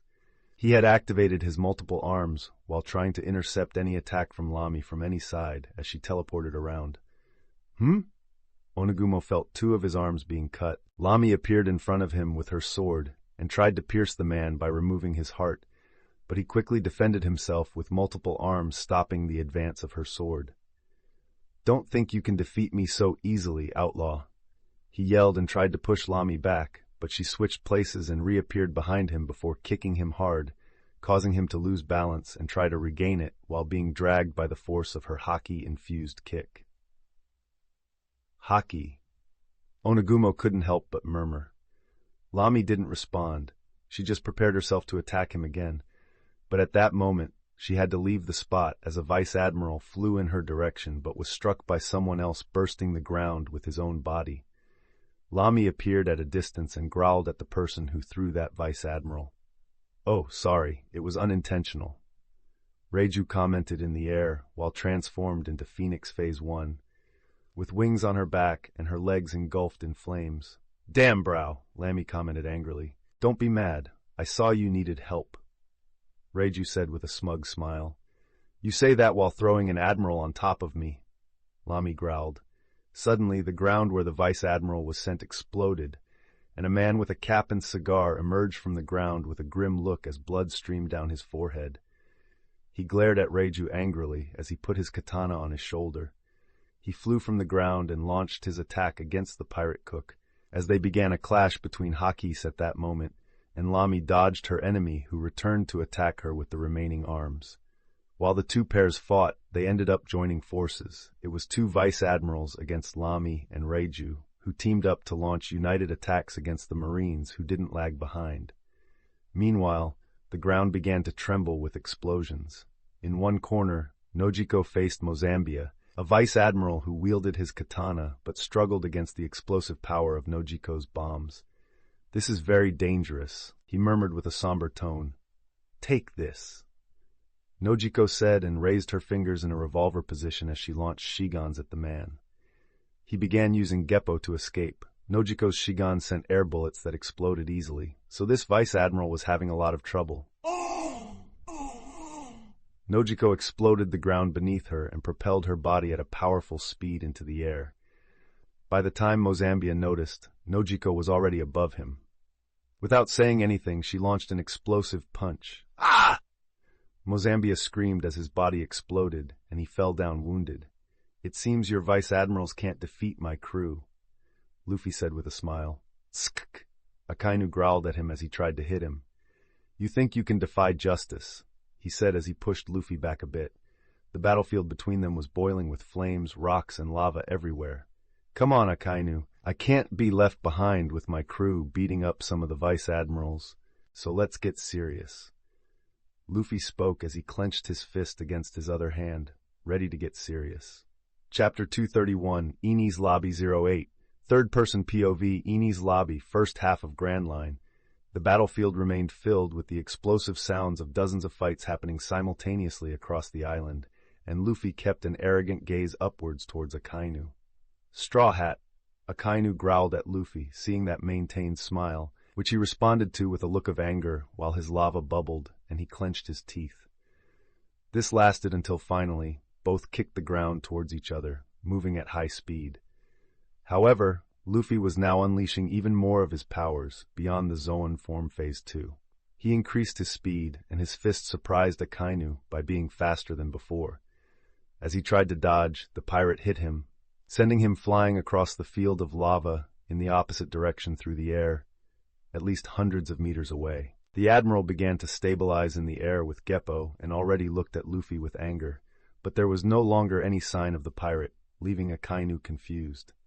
In the next moment, Luffy appeared above him using his maximum speed. Akainu went on alert and crossed his arms to defend against the possible attack.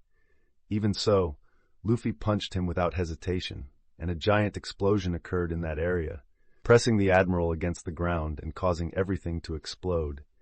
Even the Marines around were surprised as the ground trembled with an explosion of debris and purple flames coming from one corner of the battle. The ground shook as it cracked on all sides, creating fissures, while debris flew through the air. A moment later, as Luffy stood in the midst of that chaos and everything turned red, making the earth transform into pure lava, Luffy looked around and an explosion from the ground came from in front of him, while Akainu appeared trying to punch him. Luffy placed his hand on top of the large lava fist but ended up being thrown back, slightly surprised by the attack. He took the opportunity to stabilize in the air as he jumped and increased his height. Akainu finally emerged from that place, completely unscathed. He said nothing while just looking up from the ground. Luffy then raised his hands and created a large sphere of flames while the ball looked like a purple sun. His flames could not affect the Admiral, but his intention was to distract him. As soon as he finished charging his solar sphere, he launched the attack directly into the ground while Akainu watched without worry. "Let's see how this catches attention," Luffy murmured, increasing the mass of the explosion by 50 times. The attack went directly through the ground like a missile, blinking and reappearing at high speed, and as soon as it reached, a gigantic explosion shook the island again, much more than anything until now. Even the fights between the Vice Admirals and the Straw Hat Pirates were interrupted at this moment with the force of the impact.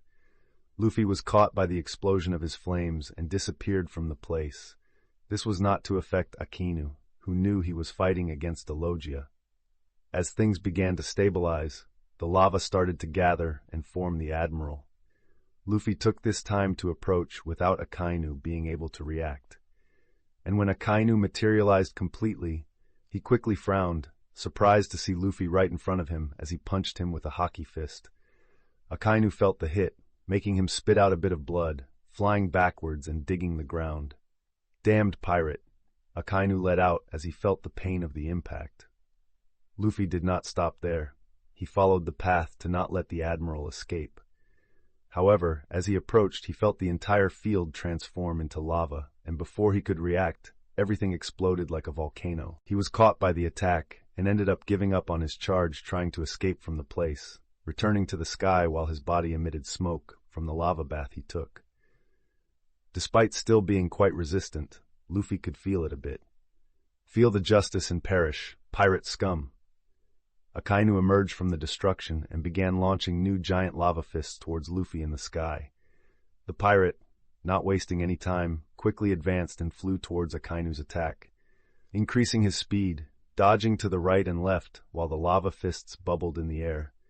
Luffy maneuvered through them until he reached Akainu, who quickly prepared for the pirate and his impact. As Luffy collided with him on the ground of lava, generating an explosion of rocks and fire, both flying into the sky. But it didn't stop there, because in the midst of that chaos, a new explosion emerged with rocks and lava, one after another. Explosions continued to occur around the area, and at that moment, the smoke began to clear as Luffy and Akainu exchanged blows against each other, striking at high speed. They seemed to have a clash, injuring each other while hitting their fists against one another. But nothing serious, just some bruises and scratches. At one point, Luffy and Akainu each landed a punch on the other, making their cheeks tighten against the enemy's fist, and flew to opposite sides. After stabilizing once they were some tens of meters apart, Luffy stopped to stare at the Admiral while wiping his blood and spitting to the side.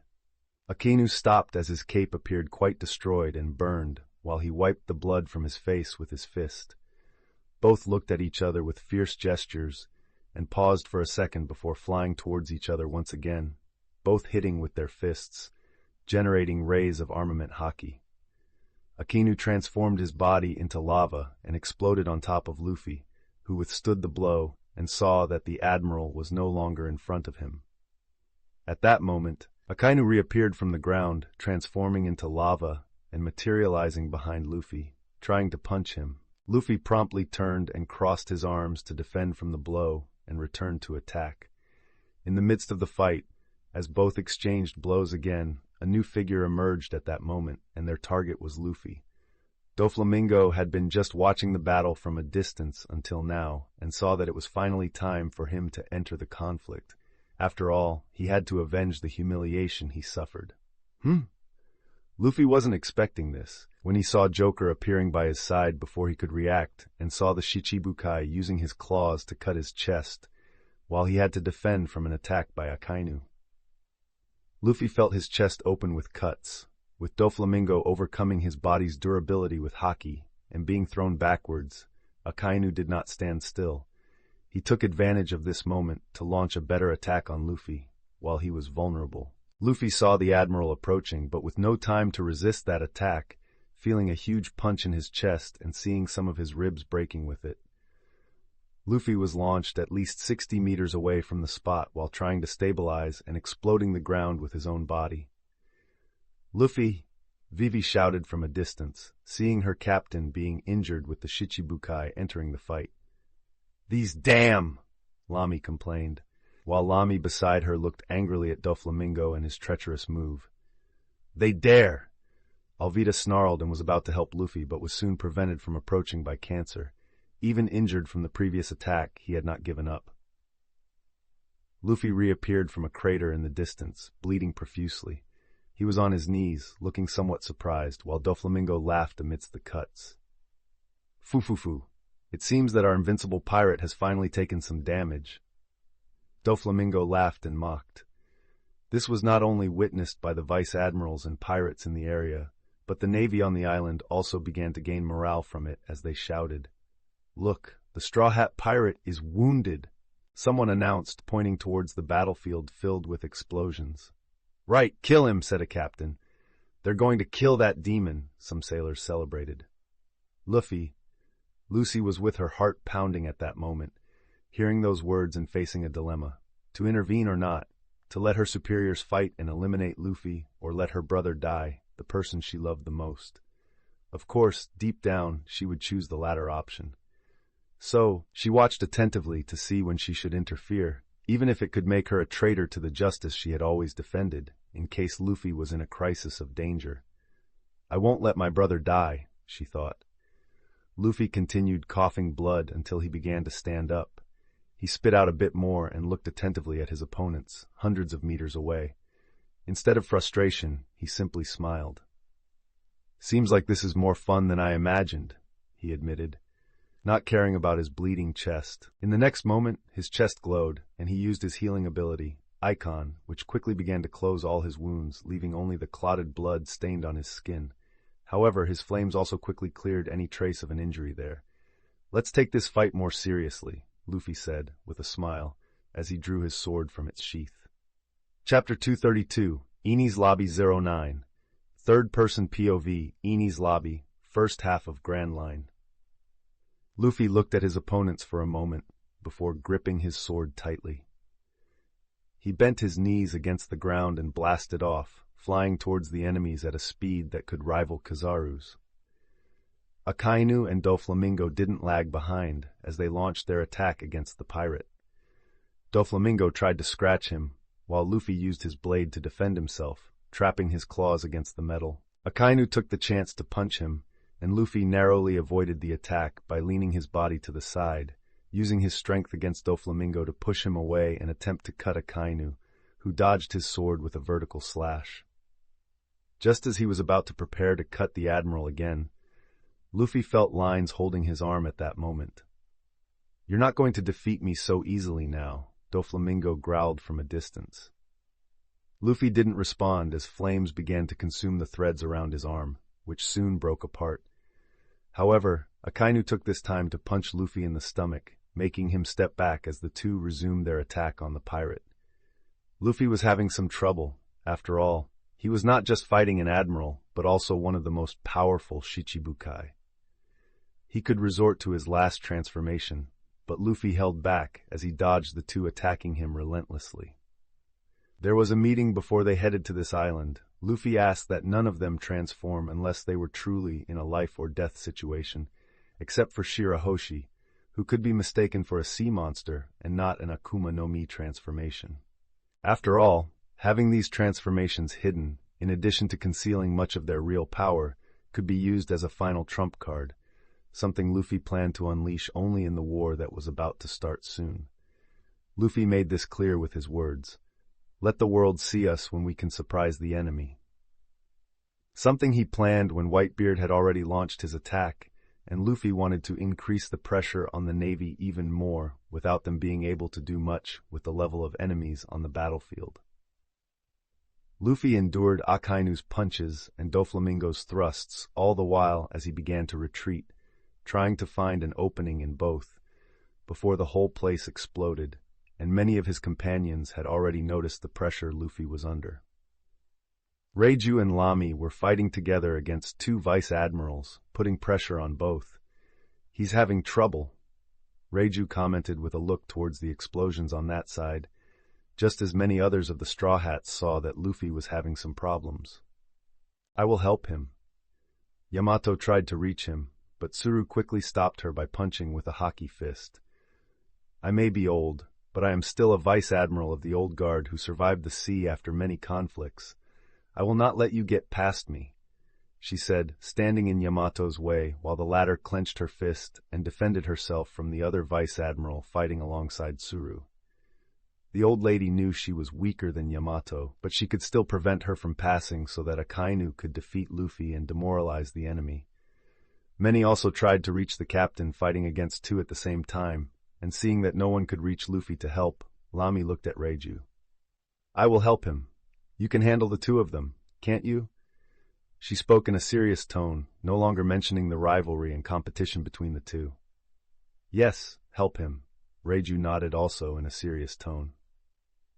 After hearing this, Lamy raised her hand and her room expanded rapidly. Covering a large area, she disappeared and reappeared next to Luffy, swapping places with a rock, surprising all three, as she already raised her sword and aimed at her target, the target of her hatred in her life.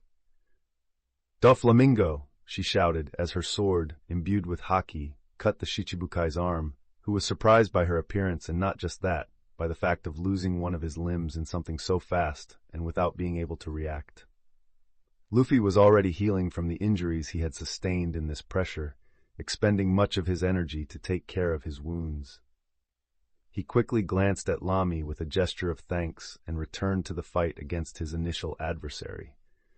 Before Akainu could react, and now without the pressure from Doflamingo, using all the strength he could muster, he punched the admiral with his haki, enhanced by the Moa Moa no Mi. Akainu was very close when Luffy managed to hit him, feeling the impact as his chest caved in, flying backward while his mouth bled from the internal damage, exploding in the distance.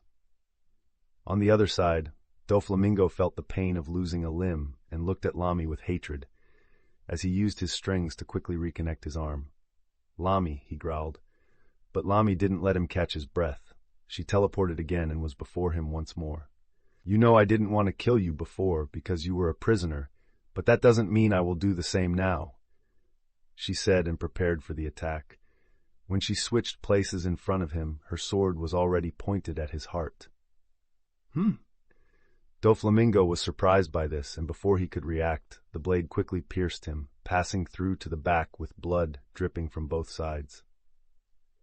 Doflamingo could only groan in immense pain as he spat blood, and before he could do anything to escape, Lamy kicked him in the neck, breaking more bones. His body flew like a kite while exploding on the ground, making him feel even more pain than when he fought with Luffy. You really know how to handle him, Luffy commented aside, looking at the woman's aggressiveness. I'll kill him right here, Lamy commented, turning to her captain. Sorry to interrupt your fight, but I wanted to help you a bit and wanted to finally face him. Luffy nodded before returning to his enemy, who seemed to be emerging from the ground. Akainu appeared in the distance, spitting blood and looking at Luffy with more hatred. Unlike Akainu, who should continue with his injuries and accumulate more of them as time passes, Luffy was fine after healing, but he was spending a lot of energy since it was similar to Marco's Phoenix Akuma no Mi, which uses his physical energy to heal. You still have a lot of energy, but that's normal for someone who is tough to take down, Luffy commented, looking at Akainu, who began to walk ready to face him again. Without further delay in this confrontation, Luffy charged at the Admiral, blasting the ground again. Now, without pressure, he could deal with the Admiral better, while Lamy waited for Doflamingo to heal and advanced again to kill him. How did she become so strong? Doflamingo growled as he fixed all his broken bones and stitched his heart. He prepared as Lamy appeared and used her threads against the woman's sword in the space of her room, which made her almost omnipotent.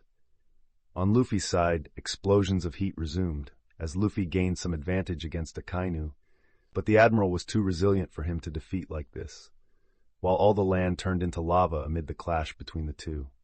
The Marines at a distance were a bit worried, seeing even the Admiral begin to retreat as Luffy used all his powers before entering the final phase of his Akuma no Mi.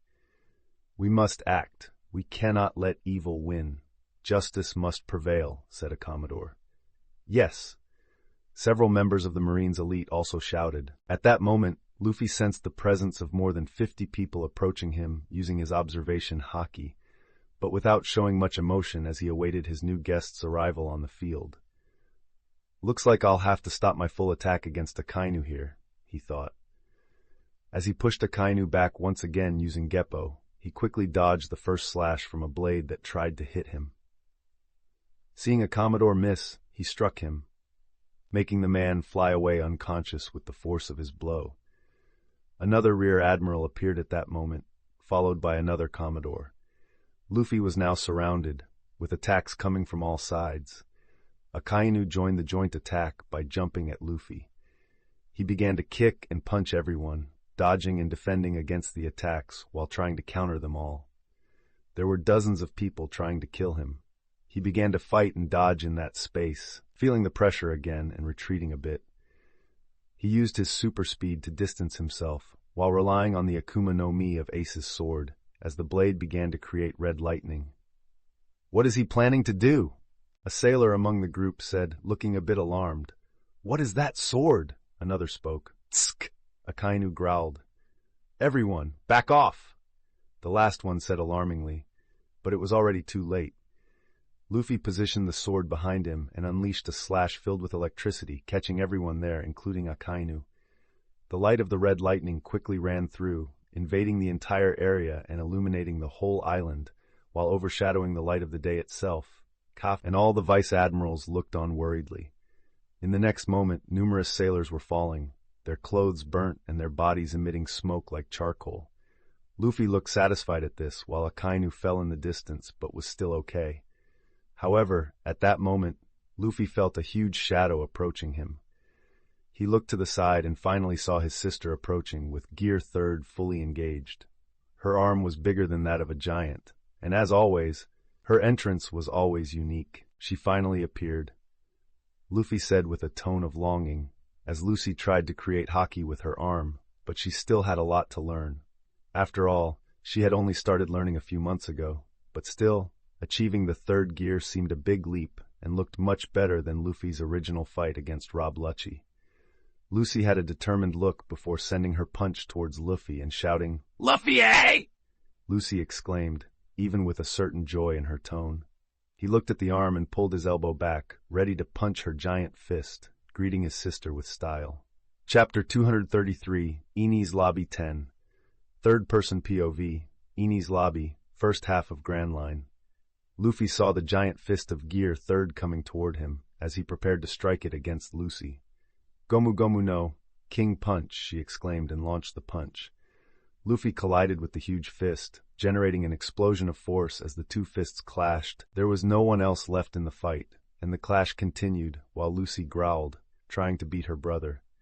Meanwhile, Luffy was superior to her due to his training while maintaining the degree of strength without using the Moa Moa no Mi or his haki. "You've gotten much stronger, Lucy, but it's still not enough," Luffy commented and managed to throw her back at that moment. Lucy felt her punch reflected, and the next moment felt Luffy grabbing her arm.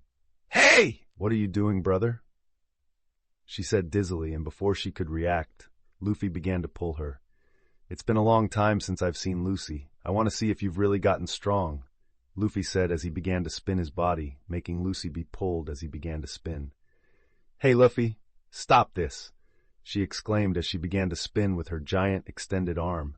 "Silly girl," Luffy said as she spun in desperation in all directions. Already dissatisfied with this, she tries to stop Luffy as she began to suck air from her hand to her belly, which puffed up and she started blowing to leave her swaying while her body tried to get away with the force of the wind. But Luffy held her hand without letting her escape. She stopped blowing air out, and her body was pulled toward Luffy as she began to unstretch. Luffy caught her as she came towards him, while holding her stretched arm in his hand. "Hello, Lucy." Luffy spoke with a smile, looking at his sister waiting for her to act, but she looked silly. "Luffy," she said cheerfully close to him, but soon her face changed to something more severe, bordering on comical. "Luffy, you've captured me. Let me go," she demanded, Luffy just nodded with a smile while releasing her hand, making her have to jump into the air with Geppo. "Luffy, get ready because I'm going to capture you," she declared as she clenched her fist, ready to attack him. Luffy, seeing the same scene as before, just shrugged and waited for the girl to launch her attack while he prepared a punch as well. The moment the fists met, there was another shockwave, sweeping that area of the sky. Luffy manages to neutralize the force of Lucy's attack, diverting it to the side with a precise movement. "I'll teach you some things," says Luffy. Lucy, frustrated but also excited by the challenge, quickly recomposes herself. "Don't think it's over, Luffy. I still have more tricks up my sleeve," she exclaims. "Gomu Gomu, machine gun," he said, using his arms to launch numerous attacks at the same time, while Luffy began to dodge, still maintaining his Stage 2 transformation. She continued attacking him while he just dodged until she stopped, looking at him with puffed cheeks and pouting, frustrated for not having hit anything on Luffy. Luffy saw this and began to laugh. "Come on, Lucy, you can do better than that," he challenged her. Lucy looked at him more seriously and nodded. She lifted her arm while a wave of rubber began to emerge there, and as soon as she normalized, her body began to turn red and emit steam. "This is my gear second. I'll be much faster," she declared with a confident voice. Luffy calmly nodded and his gaze returned downward to see if anyone was interfering in the fight, but it seems that his last attack with Ace had knocked them out for the time being. Even Akainu had not returned to fight. From a distance, the Marines who could not participate in the battle looked at Lucy with hope. "Look, the granddaughter of Garp is facing the pirate," someone exclaimed. "Defeat your brother, that scum! Go Monkey D. Lucy! Will she be all right?"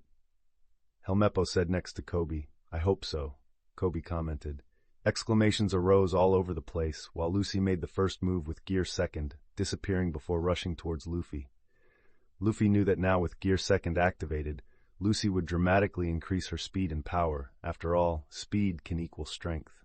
She disappeared into the air, leaving a bit of the smoke her body emitted, creating a red blur in the air. She appeared in front of Luffy, who didn't take his eyes off her for a moment as she showed the palm of her hand, ready to attack him. With an explosive sound from her arm, she shouted, "Jet Pistol!" launching her fist towards Luffy with a super-accelerated punch. Luffy remained calm, but with a slight smile seeing the attack approaching, he activated his haki, not because he needed it. After all, he was a durable zone, but he wanted his sister to learn a little in this fight. The jet pistol hit hard against his arm coated with haki, making the blow just hit without any effect against Luffy. "What?" Lucy exclaimed in astonishment. "You don't know what haki is yet, Lucy?" Luffy asked. "Grandpa tried to teach me, but it's very hard, and I haven't learned yet," she admitted, looking at her brother's haki. "But you've already learned. That's not fair," she complained. Luffy nodded, understanding her frustration. "Calm down, Lucy. I had some shortcuts. You must be as talented as I am, but still, I must praise your speed and strength, which have greatly increased, but there is still room for your growth." He then stepped back slightly, preparing for his next action. Lucy, seeing this, quickly prepared to attack him as well. "I'm not done, Luffy." With a fierce gleam in her eyes, she used the technique that Luffy easily dodged before, but now with gear second.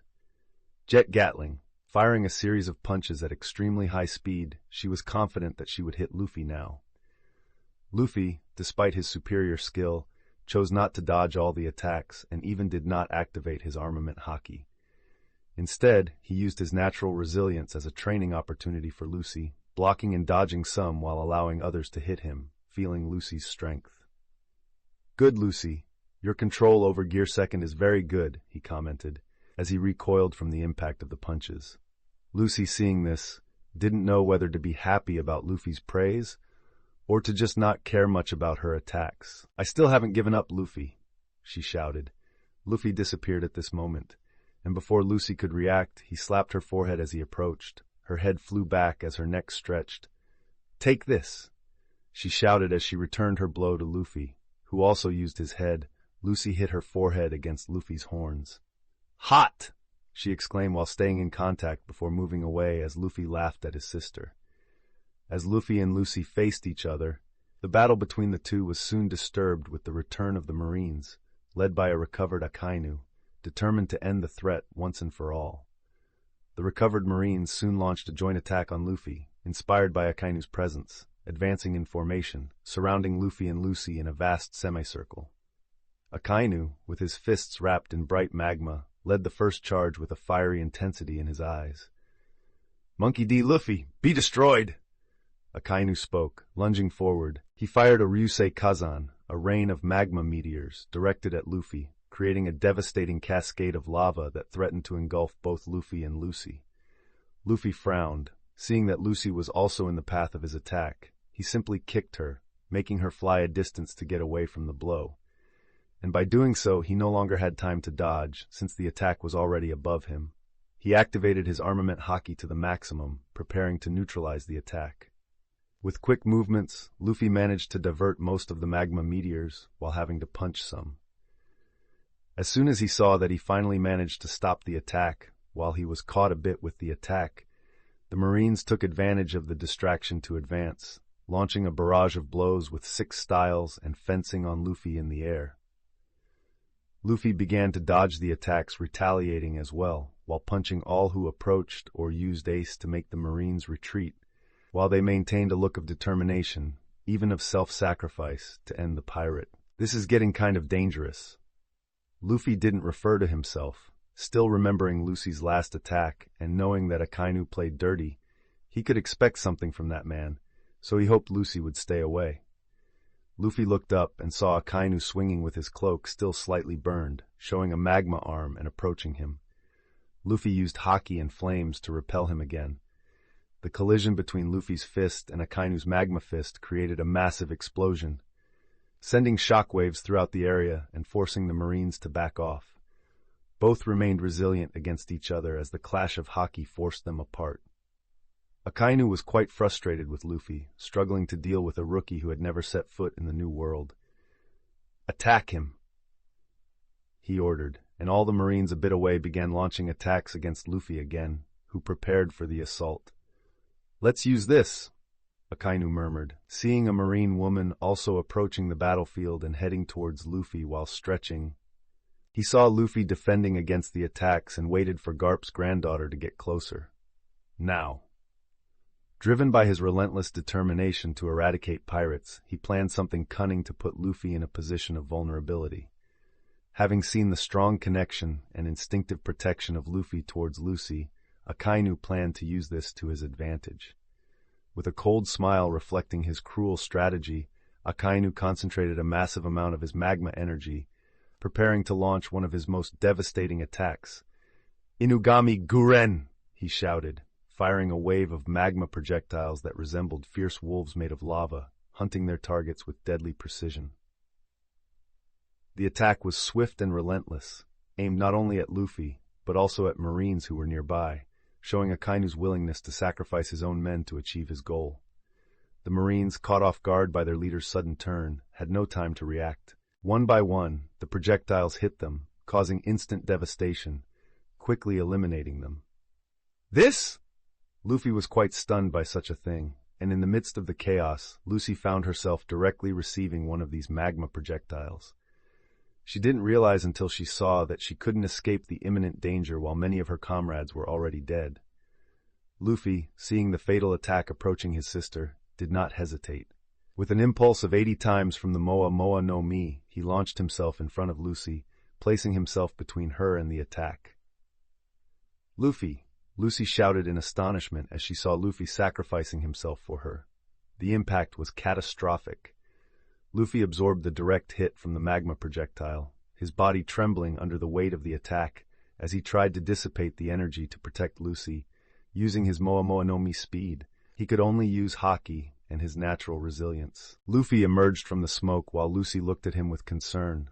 Luffy was bleeding all over his body while even his skin seemed to be burning. Akainu, watching the scene, smiled with satisfaction. "As expected, your predictability is your weakness. You sacrifice everything to protect those you love, even at the cost of your own life," he mocked. He didn't waste any more time and flew in his direction to finish the fight with Luffy in such a weakened state. Lucy, horrified by what had just happened, ran to Luffy's side, trying to stop Akainu who was coming to kill Luffy, her eyes filled with tears and anger. "Luffy, get out of there," she started, her voice trembling with emotion. Akainu approached Luffy with a victorious smile, but as soon as he got close, an explosion of the king's haki came from Luffy, making him destabilize, and when he realized, even bleeding, Luffy appeared in front of him, before striking him so hard that he flew like a missile to the ground. "Luffy?" Lucy saw Akainu flying downwards and stopped her advance, feeling her brother's haki preventing her from approaching. Luffy's haki continued to run throughout the area, and he seemed more violent than ever to those who knew him. Luffy raised his head, and Lucy saw her brother different from anything she had seen before. Luffy had a mad look while his haki kept picking up constantly. "I won't forgive you, Akainu," Luffy growled, his voice laden with all the force of his wrath. "You almost killed my sister. That's something I will never forget or forgive," he declared, as his voice ran throughout Enies lobby. Chapter 234. Enies lobby 11. Third-person POV Enies lobby, first half of Grand Line. Luffy's haki explosion, representing his fury, was immense, spanning not just the area but everyone on the island could feel its pressure. The sailors closest were the first to feel the pressure. Even though they were men and women trained, even though they had set foot on numerous battlefields, they found themselves paralyzed with Luffy's fury that came with his shout. Most, without warning, began to stagger, and as their eyes turned white, they began to fall, losing consciousness. One by one, they started to drop, soon forming dozens and hundreds of sailors. Even thousands of them were affected, as they began to faint under the spiritual power of the enraged pirate they were unable to resist. The wave of haki did not choose its targets as Luffy released it, even unconsciously. High-ranking officers and recruits alike succumbed under its force. Even the strongest, those who managed to remain conscious, struggled to maintain balance. Their expressions twisted in mixes of surprise and fear.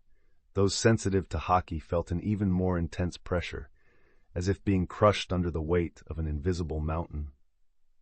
Vice-admirals fighting against the pirates and even Luffy's companions frowned at this, stopping fighting while looking at the source of that pressure on the other side of the battlefield. "What is this overwhelming pressure?" Vice-Admiral Bastille said, with a look of shock while holding himself not to fall. "Is this haki from Luffy?" Yamato wondered, looking in the direction of the pressure source, his face mixing confusion and concern. "Why this explosion of fury? What's happening on that side?"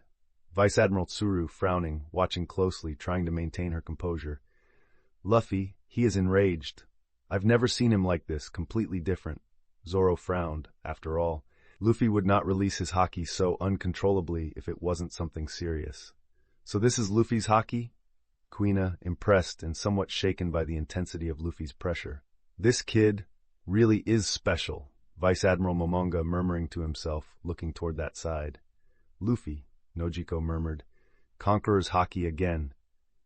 Vice-Admiral Mozambia speaking softly. While many vice-admirals were studying and trying to understand what happened there, the crew members were worried, like Vivi, Alvida, Nami, Reiju still wondering what happened. "The captain is so angry, I doubt this island will last much longer," Hugo commented.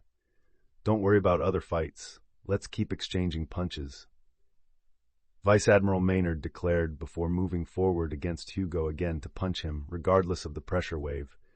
Lamy fighting against Doflamingo were closer and looked surprised by this. "I better end this fight quickly and kill Doflamingo." Lamy concluded before Luffy started to blow up this island and moved against the Shichibukai. As Luffy's haki expanded beyond the battlefield, reaching the most distant areas of the island, all his other crew members felt Luffy's fury. "Luffy-sama?" Shirahoshi, still attacking a bunch of sailors and warships transformed into her final form, that of the serpent, looked surprised at the island. She saw many sailors fainting on the ships even at that distance. "Be okay, Luffy-sama," she said, quite worried about him. On the other side of the island, "Grr! Karoo! Sharky, Sharky!" The animals defending the ship from some cannonballs were stunned by the wave from their captain, while Laboon seemed confused, Karoo and Megalo were scared. "Luffy?" Nico Robin in the air looked toward that side after punching Rob Lucci again. Uda looked concerned. "Master?" Baby 5 turned her body toward that side while holding Khalifa by her hair as the CP0 woman was all bruised after the beating Baby 5 gave her. How scary! Chopper was scared. Knee! Hachi looked dazed. The CP9 members were already in a bad situation while constantly getting beaten by that group of pirates, but the pressure they received made it even more difficult for them. I want to go away, Jabra exclaimed comically. Tsk. Bueno was debating whether to flee by opening a door in space. The sailors are fainting. Robin noticed that while the sailors at the harbor couldn't get past Choo-Choo, they began to faint with the hockey. Wolf! 3 heads barked at the same time towards where Luffy was.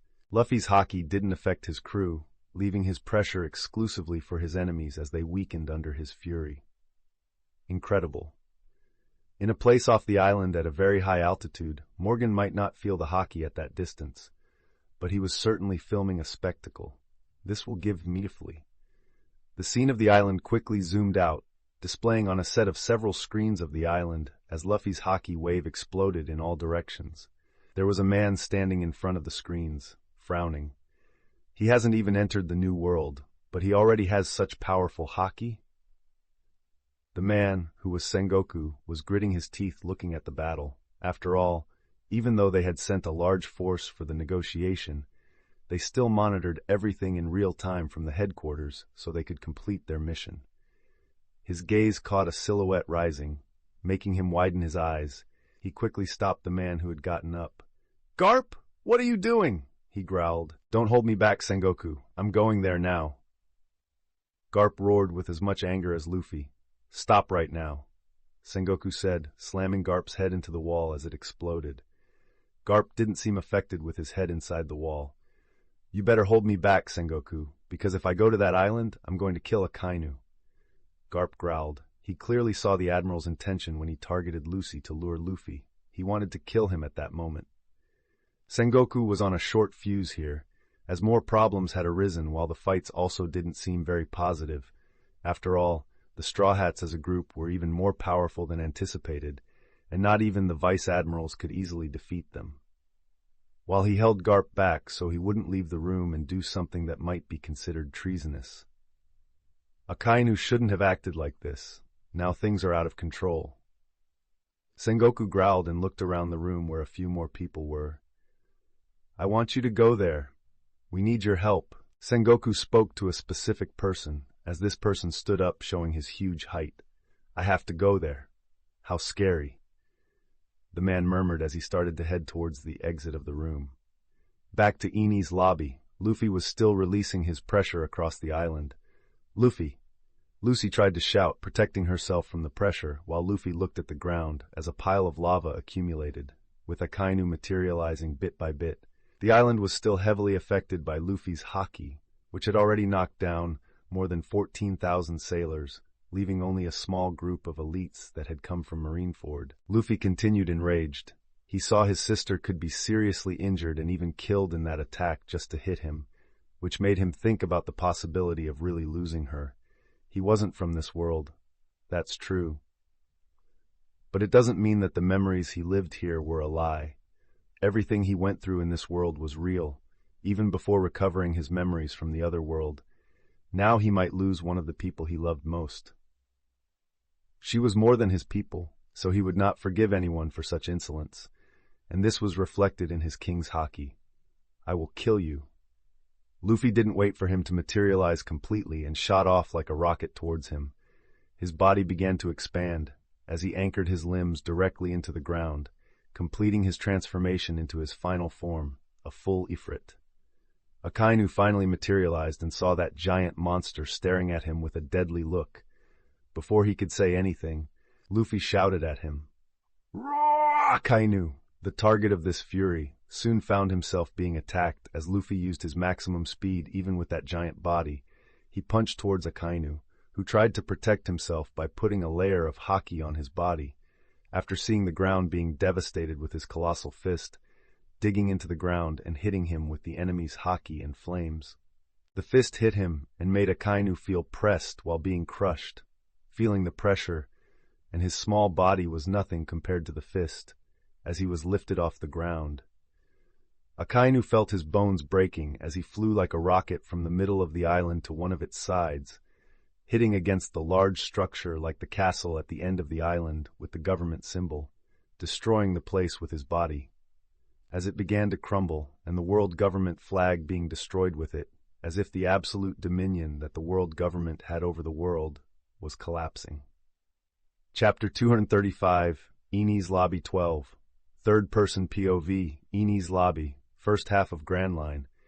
The explosive sound of the castle being destroyed echoed throughout the island, while its debris continued to fall, which was before the cliff of the island, and the sailors' eyes widened seeing the large structure collapsing on the ground due to a blow that Admiral Akainu received.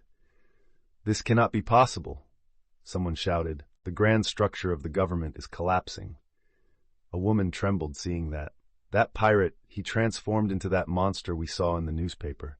Another exclaimed. "He is even more frightening than I had seen," said an elderly man in fear. "Admiral Akainu," said a vice-admiral, "pay attention to our fight," Zoro exclaimed, using his swords to make the enemy pay attention to him. "Luffy," Lucy looked at her brother transformed into that giant beast, murmuring a bit surprised by it. As the castle collapsed and everyone had stunned expressions, Ifrit remained in the place where he hit Akainu, watching that in fierce silence. Grrr. Then, still taken by rage, he planted one of his feet, hitting the ground again, making it explode with craters and cracks all over the place. Roar! He gave another fierce shout, and before anyone could react, he bent his knees and jumped towards the location.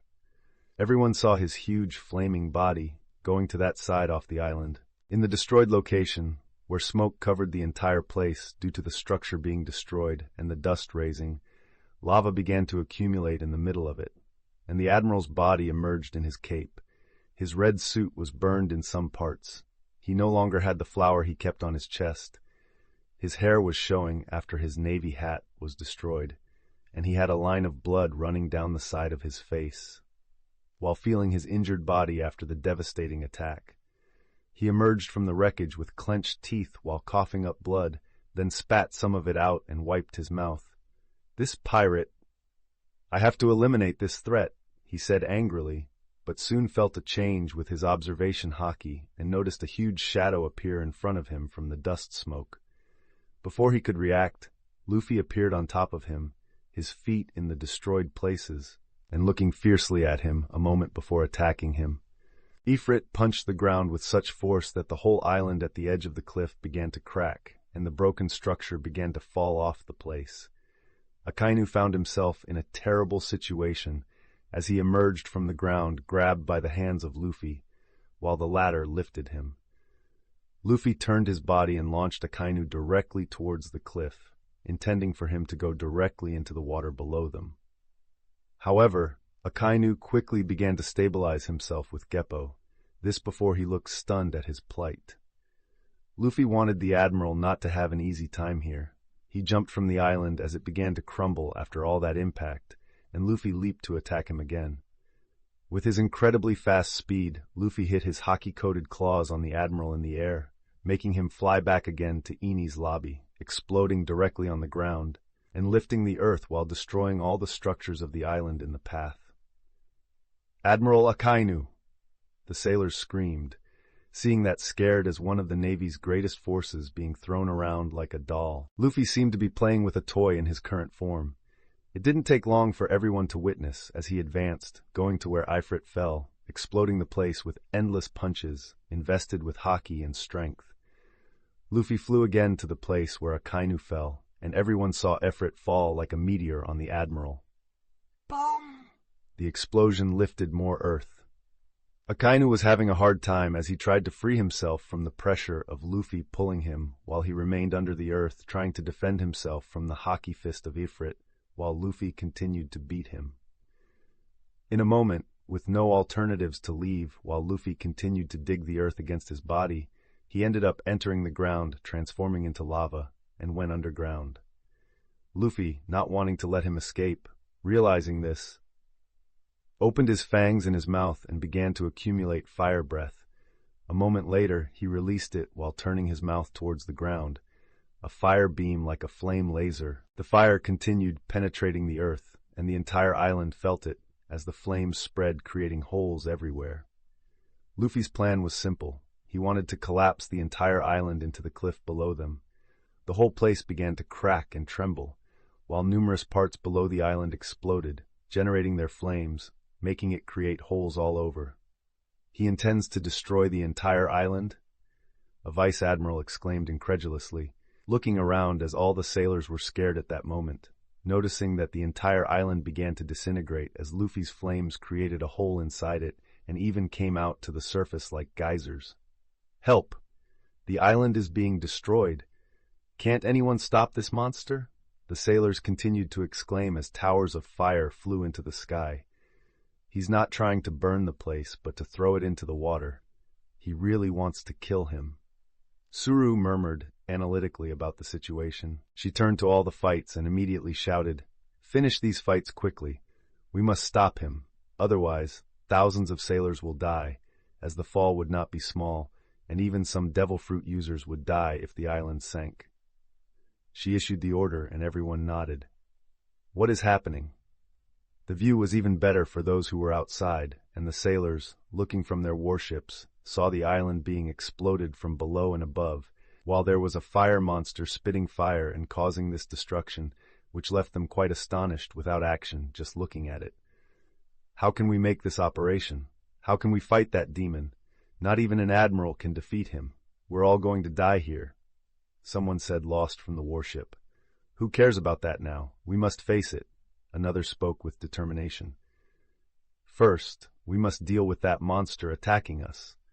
Another spoke while Shirahoshi was still among them, reducing more than 20 of their ships since she began to attack. Meanwhile, Luffy continued making the island tremble until Akainu, underground, saw that he was not in a good situation that could lead to the defeat of the entire navy, so he decided to act.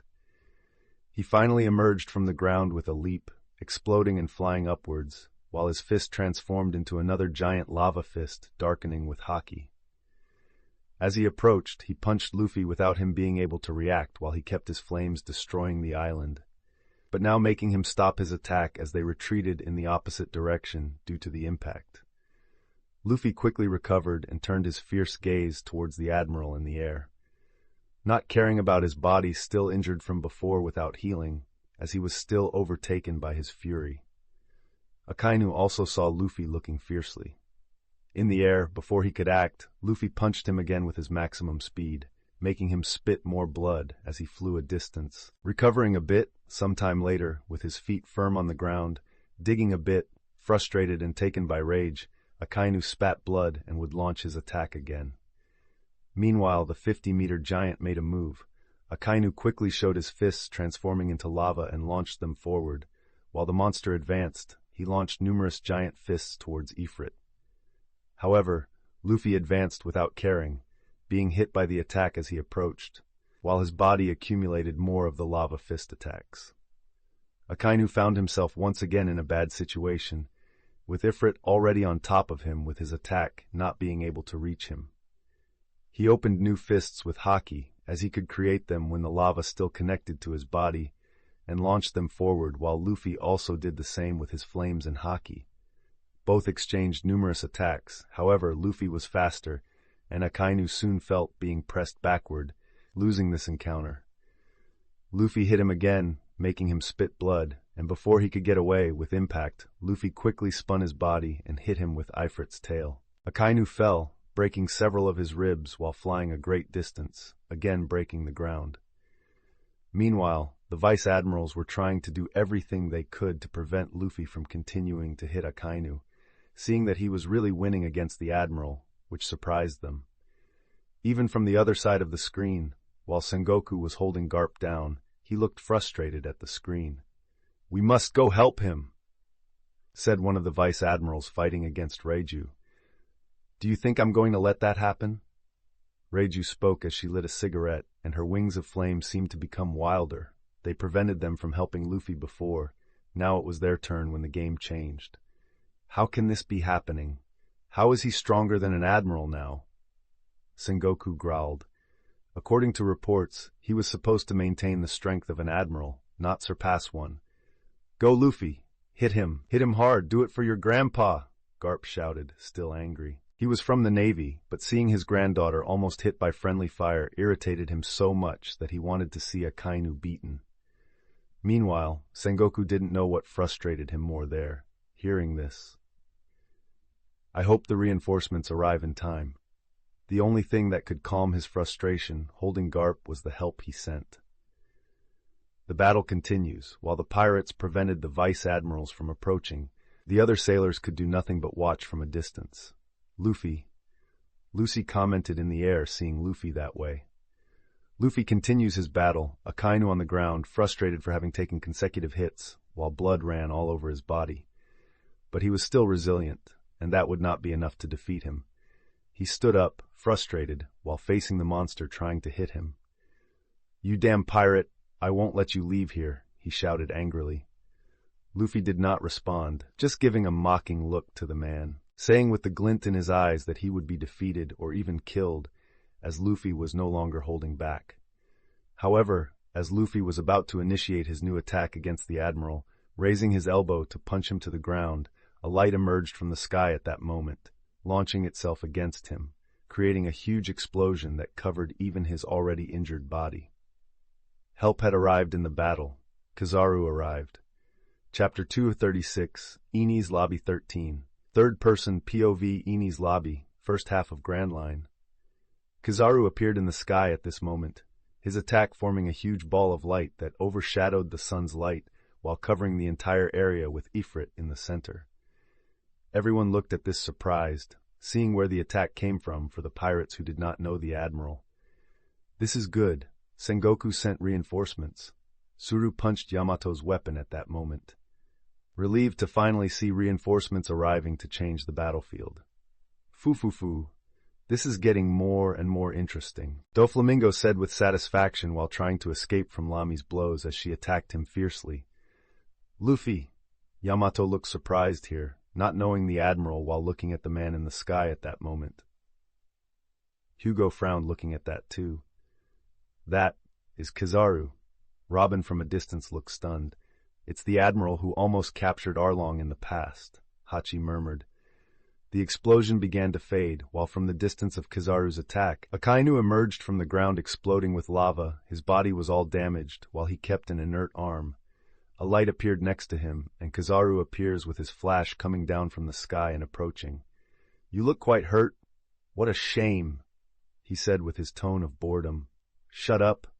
Akainu growled at that, as it was shameful, while Kizaru put his hands up in a sign of peace and apology to the colleague. "Anyway," Akainu continued, "you can deal with him a bit. I doubt this explosion will defeat him, but I need to rest a bit." Akainu spoke, and Kizaru nodded, walking forward, adjusting his unique glasses. "So this is Garp's grandson. To beat Akainu like that? Could he defeat him?" he said in his mocking tone, while looking at the explosion disappearing and the day returning to normal. Luffy emerged from the explosion all battered as if slightly burned. He was fine with his skin protecting him, but still suffered some damage from it. Ifrit looked fiercely at Kizaru walking through the destroyed terrain, saying he was afraid of Luffy as usual. Kizaru stared, stopping there. Luffy wanted to kill Akainu still, but doubted he would get past Kizaru now. He charged at the Admiral, seeing that he was his enemy now. He didn't have anger towards him like Akainu, but wanted to feel a fight against Kizaru. He moved with his maximum speed, disappearing while the ground exploded with his moving body. Luffy approached the Admiral, who didn't even move, and punched hard, making the ground explode. But next to his haki-imbued fist on the ground, Kizaru appeared with his light and moved towards Luffy. Appearing next to his head, and before the pirate could react, Luffy was hit by his kick, making him immediately fly back with the beam exploding on him. Luffy crawled through the ground before he could stabilize. Kizaru already appeared in front of him, launching another kick, and Luffy managed to dodge this before the ground beside him exploded. He launched his fist at the small Admiral, who easily dodged, even with his speed of 80 times. "You're really fast, which scares me, but still not enough," Kizaru murmured while launching another attack at Luffy. "He's faster than me."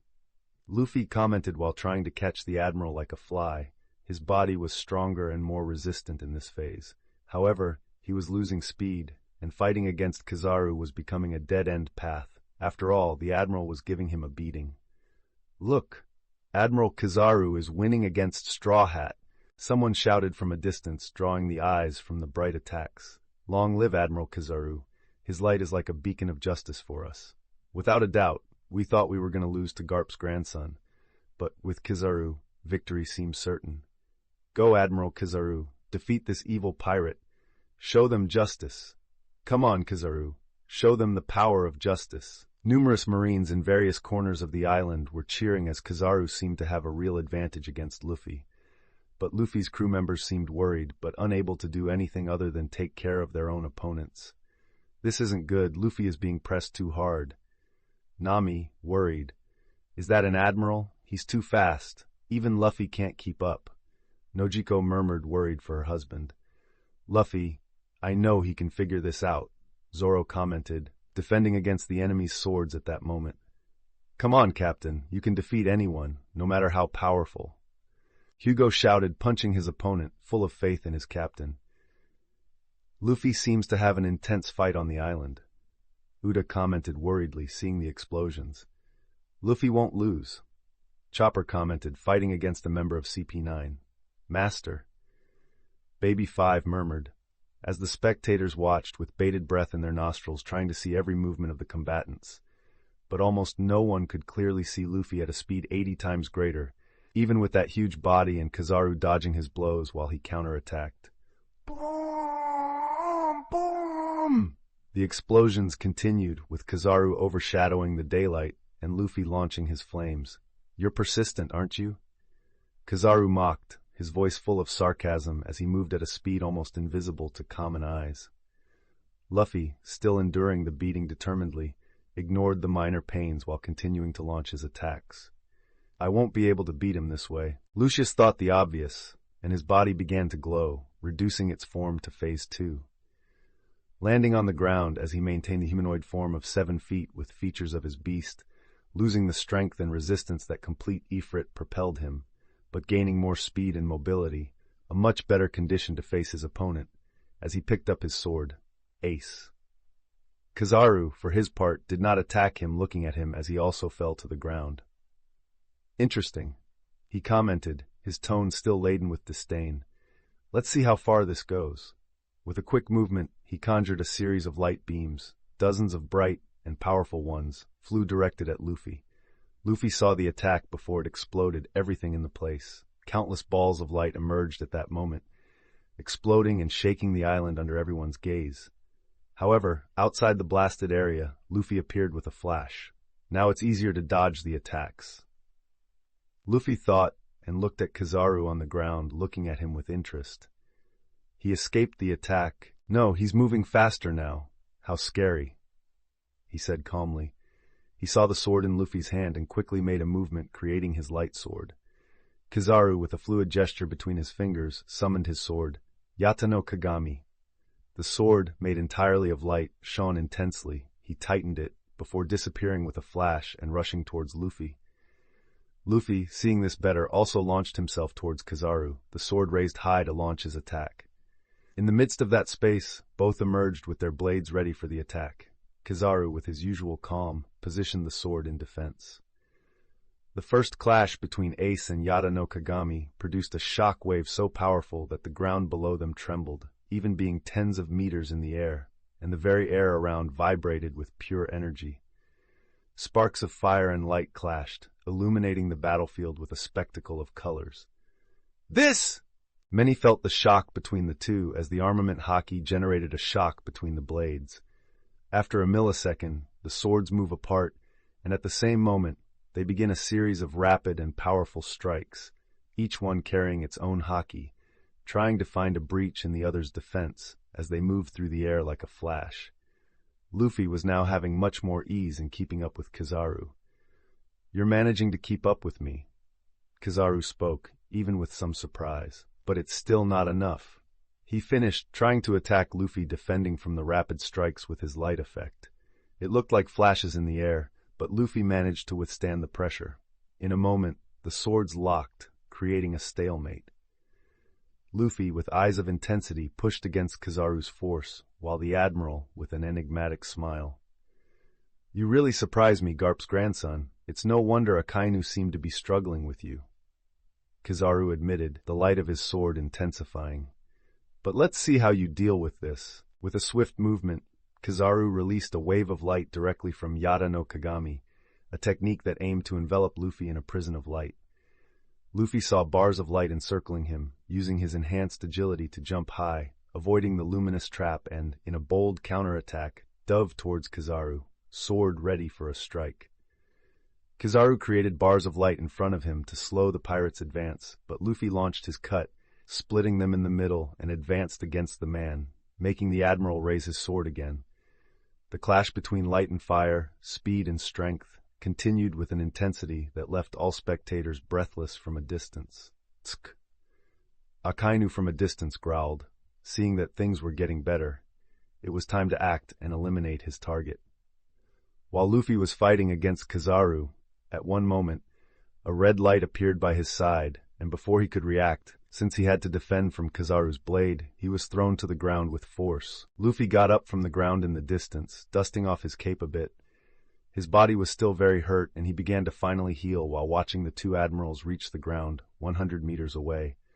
While Kizaru was fine, Akainu still seemed to be very hurt from the fight, but still ready to start the fight again. "It seems this is getting harder and harder," Luffy murmured. Despite still wanting to kill Akainu, he didn't think he could deal with two admirals at the same time. Meanwhile, Kizaru remained neutral, but Akainu saw a good opportunity to eliminate Luffy, and he would join forces with Kizaru to finally rid the sea of this supernova. Chapter 237, Enies Lobby 14. Third-person POV, Enies Lobby, first half of Grand Line. As the dust still settled from the previous collision, Luffy planted his feet firmly on the ground. The fight now was truly harder than anything he had faced up to this point. The admirals had faces mixed between one being bored and the other looking at him fiercely, signaling each of their unique characteristics. Two of the greatest powers of the Navy. I should feel proud that such force has come to stop me, when I'm just a rookie who hasn't even entered the New World yet. Luffy let this thought arise in his mind as he faced his opponents. "He's staring at us so determined. How scary," Kizaru commented. "Tsk," Akainu just growled. In the distance, his companions continued to fight their own battles, also feeling that Luffy was under even greater pressure than before. Without waiting any longer, the first step in the fight between them was taken by Akainu. Driven by a distorted sense of justice, he attacked, launching a torrent of magma towards Luffy, who prepared to dodge. Beside him, Kizaru, taking advantage of the moment, attacked with beams of light, seeking to incapacitate Luffy and leave him vulnerable. Luffy, however, was not willing to give in. With his intensive training in the last few months, he wouldn't fall so easily. He had developed new techniques that went beyond his opponent's imagination. He avoided the magma and light beams with surprising speed. He moved to the side after escaping the attacks and launched a counterattack, propelling himself into the air and concentrating all his energy for an attack. With a shout, "Ifrit! Fire Chaos Punch!" Luffy unleashed a series of punches enveloped in flames and haki, each blow charged with the heat of his flames, sending several attacks towards the admirals. "Boom! Boom! Boom! Boom!" Explosions began to burst on that side, lifting the entire area as the flames expanded. Not that it could affect the Marines, but Luffy needed to create some opening, and it didn't take long for the admirals to emerge. The first was Kizaru with his sword parrying with ace, with Luffy using all his speed to keep up with the admiral. Akainu appeared in front of him again, trying to punch Luffy as before. Not this time, Luffy thought and took out his pistol with his other free hand and aimed at the approaching admiral. Sensing danger, Akainu quickly moved away as the bullet grazed by his clothes, making a cut in his right arm. "Sea stone bullet?" he murmured, looking at Luffy's pistol. Luffy was prepared to face Logia adversaries, and this was not limited to his haki. He had acquired a pistol even more superior to the one he used to use. Besides the weapon with a bullet against Akuma no Mi users, He could exceed the power of the weapon while he put his chaos flames, increasing the power and speed of the shot. Kizaru made a surprise sound while trying to overcome Luffy in strength, but Luffy was stronger, naturally compared to the Admiral who had his focus on speed. Luffy looked at him and pointed the gun at him, and before Luffy could shoot, Kizaru disappeared. Luffy just smiled a little at that, without even shooting, but satisfied that the Admirals couldn't deal with him so easily. "Let's start this fight for real," Luffy announced. Holding his pistol in one hand and sword in the other, wings began to sprout behind him, forming his complete transformation into Phase 2. In the next moment, the Admirals, despite the threat, were not intimidated by the pirate being able to hurt them, so they quickly advanced against the pirate. In the next moment, all three met in that space, and a fight between light, lava, and purple flames started, exploding everything. The battle intensified, and the island seemed to tremble under the weight of the confrontation. The explosions of Luffy's power, Akainu's waves of magma, and Kizaru's cutting beams transformed the battlefield into a hellish vision, a world on the brink of ruin. Luffy, at the center of this chaos, moved with dexterity 80 times over, since Akainu was there, and if he wasn't fast enough, it would be quite dangerous for him. His pistol became a threat even to the powerful Logias. Each shot from Luffy made the Admirals take great care, while trying to find openings in Luffy, even having a numerical advantage against the pirate. From a distance, everyone had to shield their eyes from the explosions as the lights dazzled everything, without even getting close to the confrontation, while feeling the heat of the attacks from that distance. "Are you seeing this?" a young sailor asked, his eyes wide with admiration and fear, as he held the binoculars tightly. "A man facing two admirals, and he's still standing! Even without Admiral Kuzan here, the intensity of this fight is something I've never seen," another sailor spoke. "He's still withstanding Akainu and Kizaru's attack against Straw Hat. Who could have imagined?" "That pirate, he doesn't give up," commented another, his voice tinged with frustration. "Don't talk nonsense," another superior reprimanded them, his voice cutting through the air. "He is a criminal challenging justice and will soon fall." As the fight went on, the chatter lessened, with everyone's gaze fixed in the distance, prepared to act as soon as they could. In the fight against the Vice Admirals, the Straw Hats were trying to push their fight against the Vice Admirals to support their captain, but without wanting to use their transformation. After all, Luffy would give that order if it was necessary. Zoro, with his 3 katanas, faced his opponent, each move using the darkness of Odin, cutting the air and even distorting it. His enemy seemed to have more and more difficulty facing him, starting to retreat. Hugo was beginning to gain the upper hand over his opponent too, while the others seemed to still be at an impasse, struggling to break free from the pressure of their adversaries. Luffy began to lose ground at this moment, the heat of the battle marking each breath as he faced the admirals. Even with his adversary's caution, he began to get injured and breathe heavily, needing regeneration to not lose movement, but this was wearing him down more and more. He refused to yield, each blow he received only solidifying his resolve. Akainu advanced with volcanic fury, his fists of magma launching against Luffy, who had to use his fist of flames to defend himself while putting his weapon aside. But Kizaru appeared behind him at this moment. "You're fast. But have you ever taken a kick at the speed of light?" Kizaru spoke calmly. Before Luffy could react, he was kicked, exploding the ground with his body, sending him off like a missile. Luffy didn't even have time to get up when a rain of light and magma flew towards him, exploding the ground even more. Despite the injuries and fatigue, Luffy exploded off the ground amid the wreckage and elements and moved away before steadying himself, but a bit tired. "My crew is still fighting everywhere. I can't fall here," he murmured to himself in the devastated field. "But is it really worth showing all our power? It will make entering the war more difficult," Luffy murmured. After all, if he showed the Navy what his crew is like at this moment, the war could change before it starts. And Luffy didn't want to lose the knowledge of the future. He quickly had to cut off that thought, because at that critical moment, the two admirals coordinated a converging attack, combining their powers in a show of force above the pirate.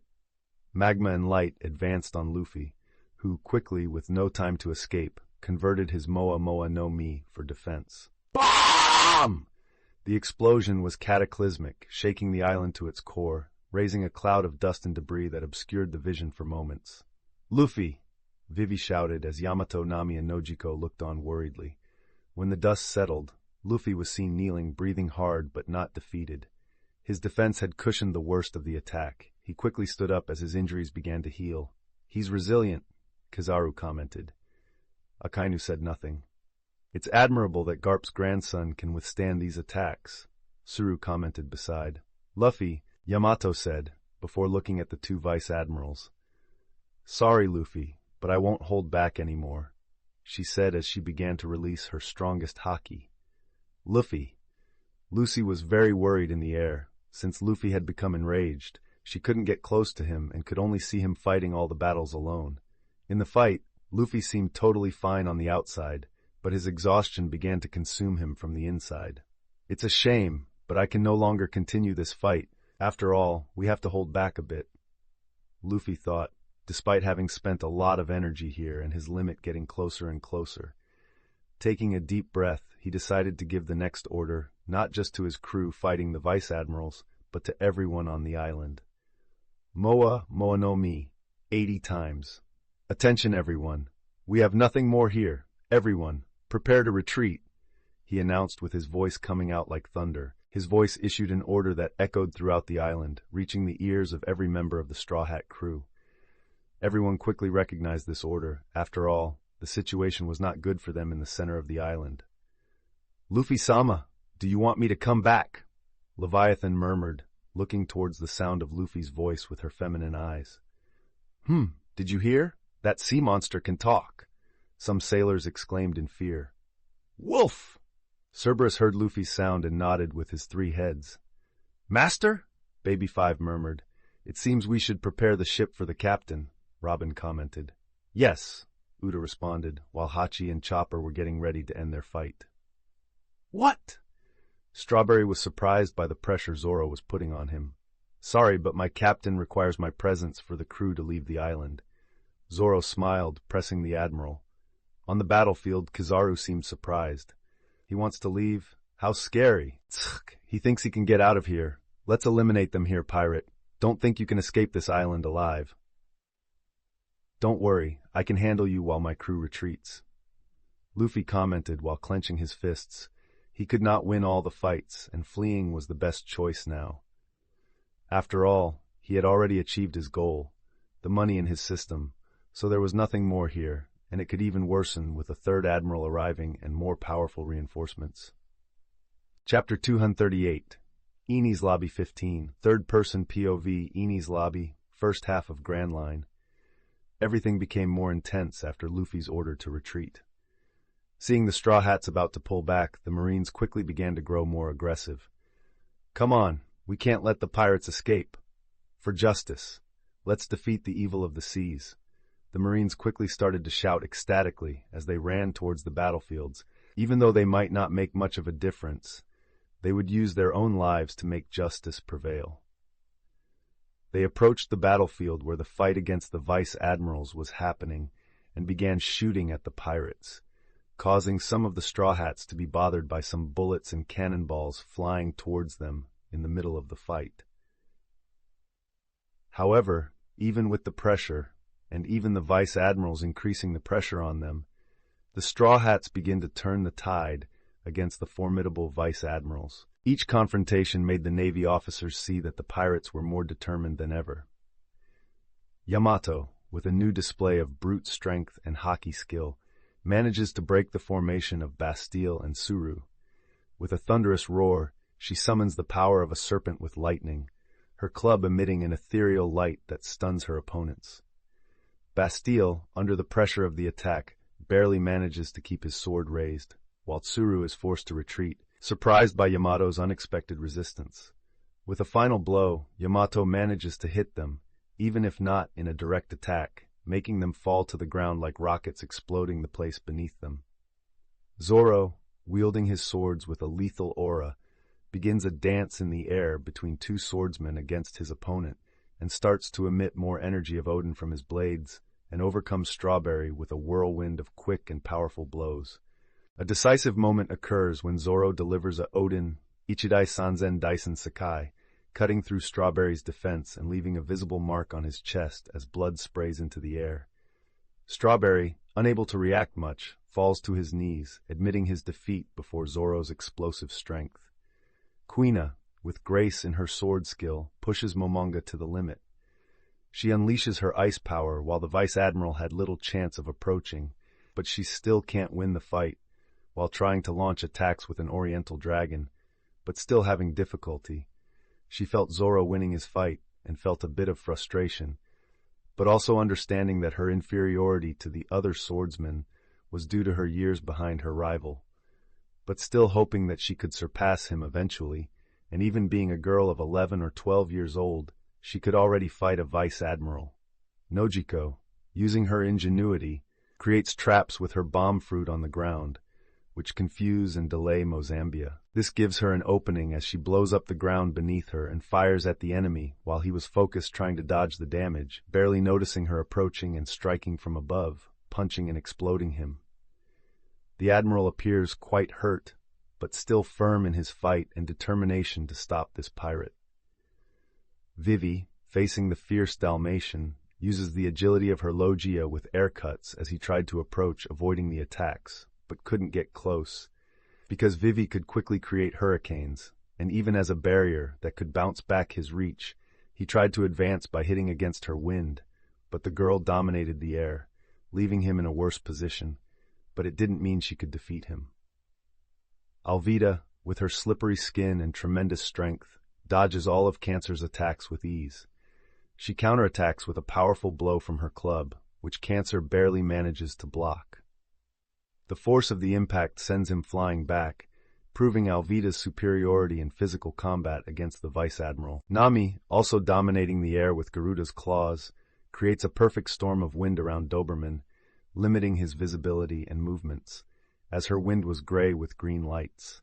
He begins to try to catch their blind spots, but the man was skilled, while turning it into a fight between his sword and the claws materializing in the air to hit him. Reiju, using her flame abilities, feels a bit pressured fighting against her two opponents, after Lami went to face Doflamingo, but still keeps the fight even despite the numerical disadvantage. Onigumo and Yamakaji keep working together against her. "This looks a lot like Marco's ability," one of them comments. "So there's another phoenix fruit? A red one?" the other exclaims. It wasn't hard for them to deduce this. After all, her abilities and appearance of a flaming bird screamed it. In another area, below most of the fights, Hugo, with tremendous strength, charges at Vice Admiral Maynard's fists. As the fight continues with both exchanging punches, with Hugo transformed and exchanging blows every second, the fight finally seems to tilt in Maynard's favor, with Hugo starting to land punches, making him start to feel the retreat and receiving attacks. Meanwhile, Lami continues facing Doflamingo within her room. Large rocks flew, guided by the woman's finger as she commands them towards the Shichibukai, who begins to weave his strings with the Ito Ito no Mi and launches threads to slice the rocks flying like meteors towards him. However, he quickly focuses on any space around him. After all, he couldn't leave that space, having difficulty facing Lami. She then switches with a stone behind him and launches her sword. The Shichibukai quickly puts his claws with Haki, but Lami exerts great effort and manages to cut off Doflamingo's fingers from that hand and throws him backward as he collides with the ground. "Maybe I won't kill you here today, but I will certainly keep this," she said as she caught the fingers in the air and placed them in a container so Doflamingo couldn't cut them off again. She would destroy them, but there was nothing to do now. Doflamingo, in his peak of rage, becomes furious while his hand bleeds the entire time. "Lami!" he shouts and runs towards her immediately, even awakening his fruit as the ground transforms into lines. While all this was happening in the center of the island, Chochu began to freeze the entire area of the port, creating a large ice wall so the Marines could no longer advance, and also destroyed the bridge that connected from Ini's lobby to that side, destroying all access for the ordinary Marines to them, and only those who knew Geppo passed, but they were much fewer now. quickly being defeated with his lightning head. He also began to retreat to the ship, since the fight was already reaching the end of the island. On the ship, the Straw Hats began to beat CP9, while Baby 5 still carried a Khalifa by the hair, her arm transformed into a machine gun. "Get out of the way, the master is coming soon," she said, and began shooting at Kumadori and Fukuro, who were caught by surprise and hit by numerous shots before falling to the ground defeated. Sorry, but we're done here," Hachi said before Kaku was cut by his 6 swords as he fell with white eyes passed out on the ground. "Take this."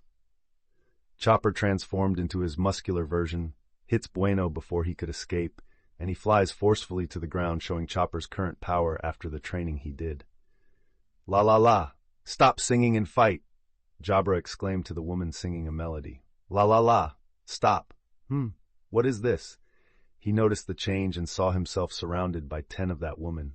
"She can generate clones?" he exclaimed without seeing the punch coming in his direction, before falling knocked out. Uta can create illusions with her fruit, hitting her opponents like a sound genjutsu. "Everyone's falling?" Rob Lucci murmured, seeing each of his companions falling, and before he realized, arms began to bind him. "You think this can stop me?"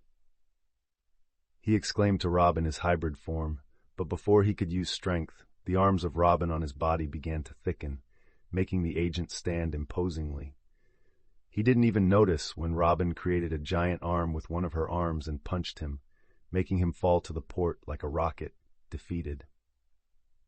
"It looks like we're done here. Let's head back to the ship and get ready to depart," Robin says, and everyone starts to head back to the Black Pearl. While the animals were already waiting for them, no more shots coming towards the ship thanks to Shirahoshi's interference with the warships on the other side of the island.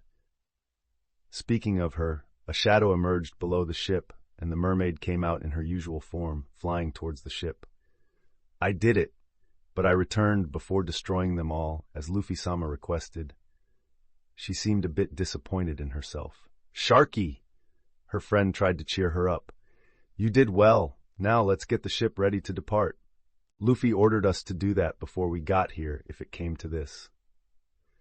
Robin spoke, and everyone began to prepare the ship. With the harbor closed off without the bridge and the barrier made by Choo-Choo, who had just landed on the ship, barking as if he had done a great job in his normal size. The sails began to lower while the anchor started to rise, and the ship began to leave the harbor as it moved away, but the fights in the middle of the island seemed to continue. "Will they be okay?" Hachi commented worriedly. "Trust in Luffy," Uda said, looking towards where the main fight was happening. "Guys!" Chopper wanted to cry as he got worried. "Luffy-sama! Master! Grrr! Sharky! Karoo! Luffy!" Robin clenched her heart, seeing that he was in a fight that made the entire island tremble. This place won't last much longer before it collapses." Hachi observed the obvious, but at that moment, just as he spoke, the island began to break apart into several pieces, like a pizza, startling everyone on it, especially the Marines. Chapter 239, Enies Lobby 16. Third-person POV, Enies Lobby, first half of Grand Line. Luffy had started his fight again with the admirals, and it continued. The structure of the island itself began to give way, already completely fragmented, since Luffy had dug up the place with his power, and now collapsing as the pressure of the fight between Luffy and the admirals continued to damage the island even more, where it began to crack and crumble. The fissures spread across the ground like the veins of a giant, or as if Whitebeard was there using the power of his fruit. The sound was deafening. The earth groaned and split, creating chasms that threatened to swallow everything and everyone. Sailors ran in all directions, training and discipline giving way to the most basic survival instinct. Shouted communications tried to organize a retreat, but the voice of reason was drowned out by the chaos the island had become. Buildings that had withstood so many conflicts were now cracking and collapsing, sending clouds of dust into the air. Structures once imposing, symbols of the power of marine justice, were reduced to rubble. The Marine headquarters on the island, a bastion of order, was now cracked, threatening to collapse at any moment. This! How can this be happening? That scene of terror was being broadcast on the screens in front of Sengoku at the headquarters, leaving everyone even Garp, being restrained by his superior, frowning as he watched the scene. "Well, this is quite bad," Kuzen commented, sitting in a chair. He didn't want all those sailors to die, and if he were there, he could surely connect the island with his ice so it wouldn't crack. But it was too late for anything but to watch all that destruction. On the battlefields, the vice-admirals and the straw hats felt the ground sway under their feet. Some were winning the fight while trying to finish off their opponents as they made their way to assist others before retreating. The dock, where moments before sailors were trying to organize counterattacks from their ships, was now pandemonium. Sailors helped their wounded comrades to a safe place, while others bravely tried to maintain order, directing everyone to the ships that could still set sail. Cannons and ammunition, ready to be used against the pirates, were now ignored in favor of ropes and lifeboats. And at the center of all this, Luffy and the admirals continued their deadly dance. Perhaps blind to the destruction around them, it seemed that the whole setting did not seem to affect them as the admirals tried to eliminate the pirate, and he wanted to delay them so his crew could escape, despite still losing the fight. It was just a moment for them to breathe that they saw the real destruction of the island being created everywhere. This? All three were surprised with varied expressions of what was happening as they realized it. "This is bad." Kizaru had to comment. He was quite concerned about the sailors there, unlike Akainu who, despite being surprised, looked at Luffy injured and wanting to kill that threat to the sea, even if everyone on that island died with it. "We should help them," Kizaru commented. "No, let's deal first with that pirate," Akainu countered, making the other admiral frown. However, an explosion occurred next to Luffy, lifting the ground, and as the dust settled, Yamato, Zoro, and Hugo appeared at this moment to join the fight against the admirals. "Looks like you managed to get away from your fights," Luffy commented calmly. "Yes," Zoro responded calmly. "We came to help," Yamato commented with a calm smile. "How are the others?" Luffy asked. "The fight's not yet won are being helped by some others," Hugo commented, and Luffy nodded before beginning to heal once again and look at his adversaries. "More of them? Did the vice-admirals fail?" Akainu growled, seeing that if they were here, the fight against their opponents was won by the pirates. "This is getting bad for us," Akainu commented. "We can't let them escape."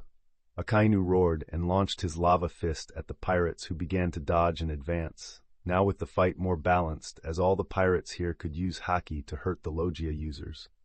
On the other side, in one of the ground holes, Tsuru emerged with some blood on her body, breathing a little hard, and she felt pain all over her body. The last blow from Kaido's daughter knocked her and her colleague down. She felt the island shaking and made a decision while looking towards where Luffy and his companions were against the two admirals. "Everyone, we must help the Marines get off this island," she issued the order, and those who were still engaged in a stalemate fight against the pirates heard it, beginning to retreat. Vivi sighed a little as her opponent backed away, despite giving her a frustrated look while listening to Tsuru's orders. "What should we do?" Nami asked in the air. "Let's go back. Let Luffy and the others hold the admirals off so we can return." Nojiko spoke beside Alvida, who, after winning her fight, came to assist her. The defeated vice-admirals began to emerge from the ground, still injured, and even though they looked angrily at the pirates, they started to follow Tsuru while trying to save the Marines before the island fell off the cliff. Lami tried to hit an enraged Doflamingo as everything around became threads, even creating clones of himself against the pirate, making even her struggle to face the Shichibukai at this stage, even with him bleeding without his fingers from one hand. "This is getting tough." She frowned as she cut through a thread clone of the man. And when he was about to attack Lami from behind with the original, a fireball hit him, making him fly. It was Reiju arriving to help her. "You need help, don't you?" "My opponents had to retreat, so I came to help you," she commented calmly. Lami wasn't angry, just nodding at the woman's intervention. Doflamingo growled and saw that the pirates were indeed retreating. He then made a decision, one that he would later regret, raising his hand to the sky as he launched threads towards the two pirates. A huge cage appeared over the island, covering the place. "What is this?" Chopper shouted, frightened from the ship, as he saw the huge cage covering the island while they remained outside. All the Marines who were leaving the island were surprised by this. After all, they could no longer pass through those threads. Now no one can leave. Foo. He laughed while Lami and Reiju frowned. However, all the other Straw Hats looked at him. That bastard! A Vice Admiral growled, looking at the warlord. He's sabotaging us too. Another spoke. All the Marines were angry with Doflamingo at this moment. With the exception of Akainu, Doflamingo didn't even seem to be aware of everyone looking at him at that moment, while he laughed. He didn't even feel when Yamato appeared behind him, with her weapon, hitting him while breaking all his bones, making him spit blood. Luffy immediately asked her to kill him. The same could be said of the other Straw Hats, because before Doflamingo could react, Kuina appeared and launched a freezing cut, affecting one of his arms. This? Doflamingo growled as he felt the difficulty when he sensed through Haki numerous people approaching him from all sides. Lami, Reiju were already fighting him, but Nami, Reiju, Alvida, Vivi, who were fleeing, immediately became hostile and went for the Shichibukai being pressed. Should we help him? Someone asked. No, the bastard even wants to kill our men. Let the pirates finish him off. Tsuru murmured calmly. But didn't the government want him alive? A Vice Admiral asked cautiously. They did, but we can't do anything when he brings this upon himself. Tsuru answered. She wouldn't pity Doflamingo after what he did to the island. Doflamingo, seeing he was in a bad situation, winds, explosions, fire, ice among many abilities cornered him, making him start to receive quite bad damages for him. Even his awakened devil couldn't deal with the pressure of so many powerful people targeting him, and even if he cancelled his fruit covering the island, it was very unlikely that his enemies would stop attacking. He could do nothing but try to fend off the attacks. In a moment, he felt his arm being shattered into several pieces of ice, his chest being pierced, bone breaking, and losing consciousness last as Yamato hit him with her weapon on his head, sending him flying to the ground and digging into the island even more. A moment later, the cage he created was deactivated, and the sailors began to return to the ships, while they had built a temporary bridge at that moment to cross the abyss beneath the island. Luffy, Hugo, and Zoro continued fighting against the admirals. Although the pressure on Luffy was not as great as before, it was clear how difficult it was for Zoro and Hugo to fight them, even injuring them. Go back. Head to the ship while I hold them off, Luffy ordered. After all, he was the fastest of the crew, who could deal with them while he could escape. Nodding, both began to retreat. Seeing this, Akainu growled and could use his companions to lure Luffy while flying towards them. But Luffy was faster and did not let the Admiral pass while punching him back. But Kizaru appeared at that moment, kicking Luffy. Luffy flew like a Kainu after being hit, but still managed to keep the Admiral away from his companions. What an idiot. Luffy got up, not speaking to the admirals, but feeling the Shichibukai unconscious underground without an arm and another hand without fingers. He seemed to be severely injured and in a coma. Your crew really scares me, Kizaru commented, also seeing the sad end of the Shichibukai. This fight was not good for you. After all, the Navy suffered a great defeat here today. Luffy commented while spitting blood on the ground and looking at the Admiral as Akainu also joined his side angrily. Luffy had to hold off these two admirals, so he began to release his final transformation, growing to become a complete Ifrit. We're arriving, Vivi commented, landing on the deck as they flew to the Black Pearl. Is Luffy still fighting? Uda asked worriedly. Yes, Reiju commented, looking at the explosions as Luffy appeared in his final form. He asked us to depart. Zoro arrived with Hugo. Let's prepare to set sail, Hachi spoke. We're not being shot at anymore, so it's better we depart, Nami commented. In the fight, Luffy seemed to be trying to hit flies as Kizaru and Akainu pushed him back with injuries, devastating half of the island as he launched his flames and hockey fists, but he was struggling. In a moment when Kizaru was about to launch a rain of light, Yamato appeared in the air, making him dodge her weapon. Yamato? Luffy asked.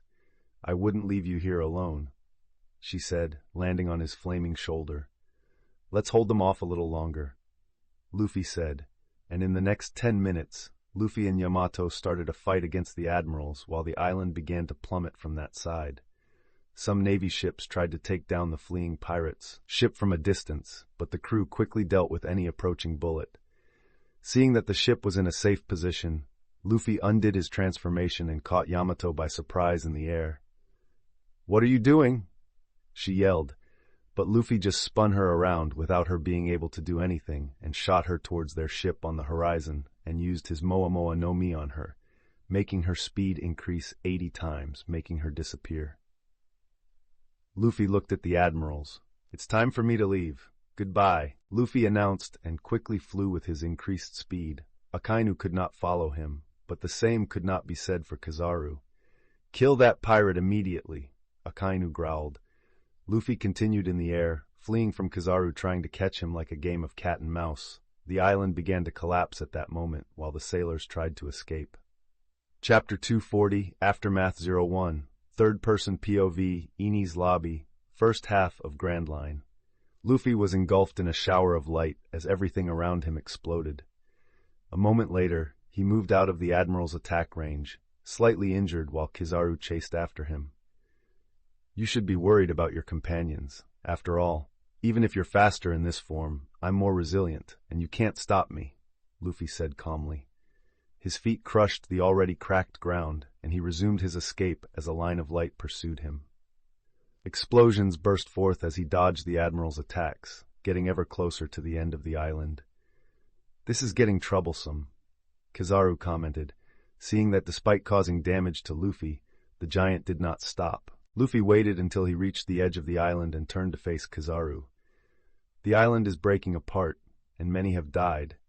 I usually don't do this with my enemies, but today I'll make an exception because my sister and my grandfather are Marines," he said, as at that moment, the island began to collapse. Several cracked parts started to detach and fall into the void. "This is bad," Tsuru commented while watching the island being destroyed with many Marines still on it, as it wasn't quick to evacuate more than 20,000 Marines from the island. "The island is falling. We must flee." "It's impossible. There's no way everyone can get across the bridge. Are we going to die here, just like this?"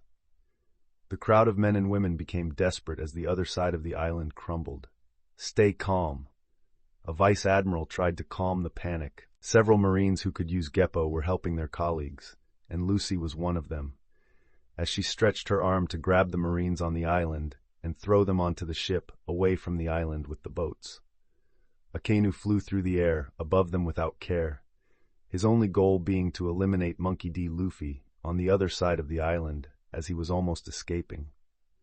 Luffy, seeing the chaos, while Kizaru seemed torn between attacking the pirate or helping the Marines while frowning. "This is my final gift to help you. Thank you for the fights. It was quite fun despite getting beaten up fighting against two admirals," Luffy said, and with his foot on the ground, he activated the Moa Moa no Mi, setting the island's gravity to 0.01. With this, the island stopped trembling and collapsing, becoming inert, even with many of the loose stones flying upwards due to the negative gravity. "This?" Kizaru was surprised by this, and he knew it was done by Luffy, who only looked at him for a millisecond before turning and jumping towards his ship at sea. Kizaru could have pursued him, but stayed put, just watching. "What?" "He escaped. How could you let this happen?" Akainu arrived a moment later, seeing the huge Ifrit flying in the distance while Admiral Kizaru remained watching him escape.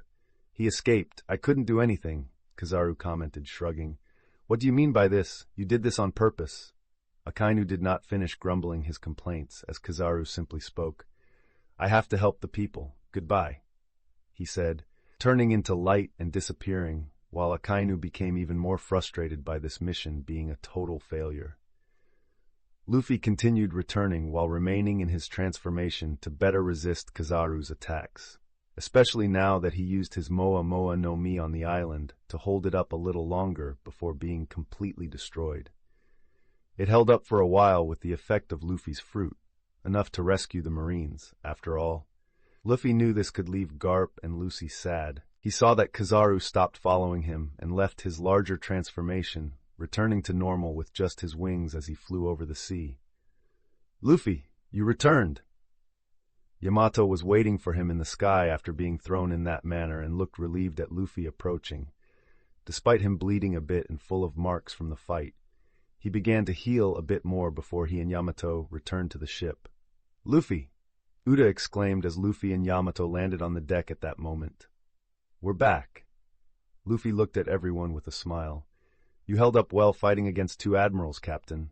Hugo commented with a smile. I managed to fight them for a bit. Luffy murmured despite having been beaten up. We got all the money in the end. Nami commented, approaching Luffy. Yes, in the end, we achieved our goal. Now let's continue our journey, Luffy said, moving to the middle of the ship as everyone looked at him. But I must say, you all were amazing and I am proud. Everyone had their own battles, and even though we couldn't show all our power, we left a clear message to the Navy and the world government, he said with a tone of pride. Yes, I never imagined I could fight like this, but still I fought against a vice admiral, Vivi commented. Karoo! You too, Karoo, she said to her friend. Many smiled at that. After all, the battle wasn't that hard. There were some injuries and scratches, but Luffy was the worst off, yet still nothing serious. The island is falling, Kuina announced as everyone returned to Eni's lobby. The island began to emit loud cracking sounds as it started to collapse, with the effect of Luffy's ability being deactivated. This is our cue to leave. Let's start moving away before we can be pursued, Luffy said as he put his hands on the ship and increased the ship's speed several times following a route away from the island. Let's talk as soon as we get out of the Navy's reach, he said, and the ship began to disappear on the horizon. Meanwhile, just before the island began to collapse again, the Marines, now relieved that the island wasn't falling, began to cross the bridge without panic, while the ships that Shirahoshi hadn't destroyed were rescuing people, leaving them overcrowded, but at least with the lives of those men intact. It was only with the last Marine leaving that the island lost the effect of the Moa Moa no Mi and began to fall again. There were only the Vice Admirals and Admiral on the island, who began to use Geppo to go to the ships. The atmosphere seemed gloomy for everyone. After all, they lost some comrades in this conflict and couldn't stop any pirates as they escaped. How could this happen? A Marine murmured. Not even two admirals could stop them. What are these pirates, with such strength emerging in paradise? Another commented with a defeated expression. Luffy, he has become so strong, Kobe commented in a corner. He had trained to get stronger, but he couldn't even use Geppo to deal with Luffy while just staying on the ground watching the higher-ranked Marines and Lucy facing Luffy. He really felt quite imposing with that. Helmeppo stood by in silence, but equally frustrated. He couldn't even do anything against the man who had so easily killed his father months ago. He's much stronger than that time. He believed that I could achieve my dreams. But our difference is so huge. He's already at the level of an admiral. Kobe continued, murmuring among a bunch of Marines with the same expression as him. On a specific ship among those there, the highest ranks gathered, all the 11 vice admirals, Kizaru, and a frustrated Akainu were looking at the people lying on the ground on that deck. Doflamingo had been rescued from the middle of the island by the vice admirals and the fallen CP9 at the port as well. All this to rescue them, and they end up like this in the end. It's really pathetic, Vice Admiral Cancer said calmly. He was quite injured after losing to Alvida. I can't disagree with Cancer. We conducted this operation to rescue them, but in the end, they nearly died getting involved in a fight that shouldn't have been theirs. Bunch of idiots, Doberman commented with disdain. None of the vice admirals disagreed with those words. Of all of them, Doflamingo, who was the government's favorite, ended up in such a pitiful state. Can't we recover his arm? Tsuru commented, looking at the unconscious and bleeding Shichibukai. No, it was shattered by ice blocks. A doctor examining the condition of the wounded there spoke cautiously. His arm had been frozen by Quina and broken in the joint attack of the Straw Hats. Besides, he lost his fingers and has fallen into a coma. His situation is quite severe. How scary, Kizaru commented. The 5 elders certainly didn't like that at all. Akainu growled. Even though he didn't care about Doflamingo's life, he knew the Gorosei saw some value in him. The island began to finish collapsing at this moment. as everyone saw it starting to fall without being suspended any longer as it began to fall and the ships moved away, hearing those titanic sounds of millions of tons falling into the sea at that moment. The transmission ended after that in Marineford. Garp was no longer being held by Sengoku, while the latter seemed as frustrated with the failure of this mission as Akainu. Why? Why have they become so strong? How is this possible? Sengoku growled, pacing around the room in front of some officers, who had also watched the entire transmission. Garp was silent on the side, not making any jokes this time. Sengoku was shocked. He knew Luffy was powerful and was at the level of an admiral according to Kuzan, which was already extremely shocking for someone just navigating the Grand Line. But what he saw today was a man stronger than an admiral. He certainly could defeat Akainu if Kizaru hadn't appeared, even if it could take days with Akainu's resilience. But what shocked him the most here was his crew. All those who fought against the vice-admirals had a power of equal or even greater strength, seeing that some could even fight against two. They must no longer be underestimated, someone said. We cannot let this threat roam the sea. Can you imagine the level of danger they will be once they start navigating the new world? Another person growled. They have Logia, mythical Zoan fruits, and those abilities they showed are also mythical Zoan with that kind of transformation. How could they gather so many fruits? While people debated in the room, Sengoku turned his attention to Garp. Did you see the sword your grandson wielded? He said. Yes, that was something I never imagined seeing in Luffy's hands. Garp commented with a serious tone. Your grandson is a serious threat, Garp. More than anything we've seen in this era. You know, if the government held back against him, now there will be no more limits. Sengoku spoke in a serious tone. After all, this would certainly make the elders quite angry. We should see how Doflamingo's condition is. Sengoku spoke before picking up two communicators, one for Akainu, the other for Kizaru, choosing Kizaru's. After all, he could communicate better with him than an incensed Akainu after losing his mission. But at this moment, a man bursts into the room, making Sengoku, already in a bad mood, growl at that marine. What is it? He shouted. Sorry, sir. The man swallowed hard while everyone in the room looked at him with murderous intent. But something urgent has happened. That must have your immediate attention. He spoke with fear. What is it now? Sengoku growled before the man began to speak. In front of the Marine headquarters, a group stood out among all the others. While the Marines wore neat white cloaks, a group of 4 men was there, contrasting with the crowd, even one with a tired horse. They arrived in a wooden boat. While the Marines spotted them, they had already reached the shore. But what stood out the most in the group was the man chained with the tattoo of the Whitebeard symbol on his back. Zia! Finally, we've arrived. Blackbeard laughed while staring at all the Marines, wondering who that man was and how he had captured Ace of the Fire Fists. That's it for this part. If you enjoyed the video, please like and subscribe. As mentioned in the other series, from now on, there will be only one video upload a day as such. The next part for this series will be uploaded on Saturday. Also, the series What If Harry Became an Artificer will be finishing soon due to catching up with the current number of chapters. So, I would like everyone's input for the next project on this channel. I am currently debating between 3 fanfics based on Naruto, Jujutsu Kaisen, and High School DxD respectively. Please comment below what fanfic would you guys like to see next.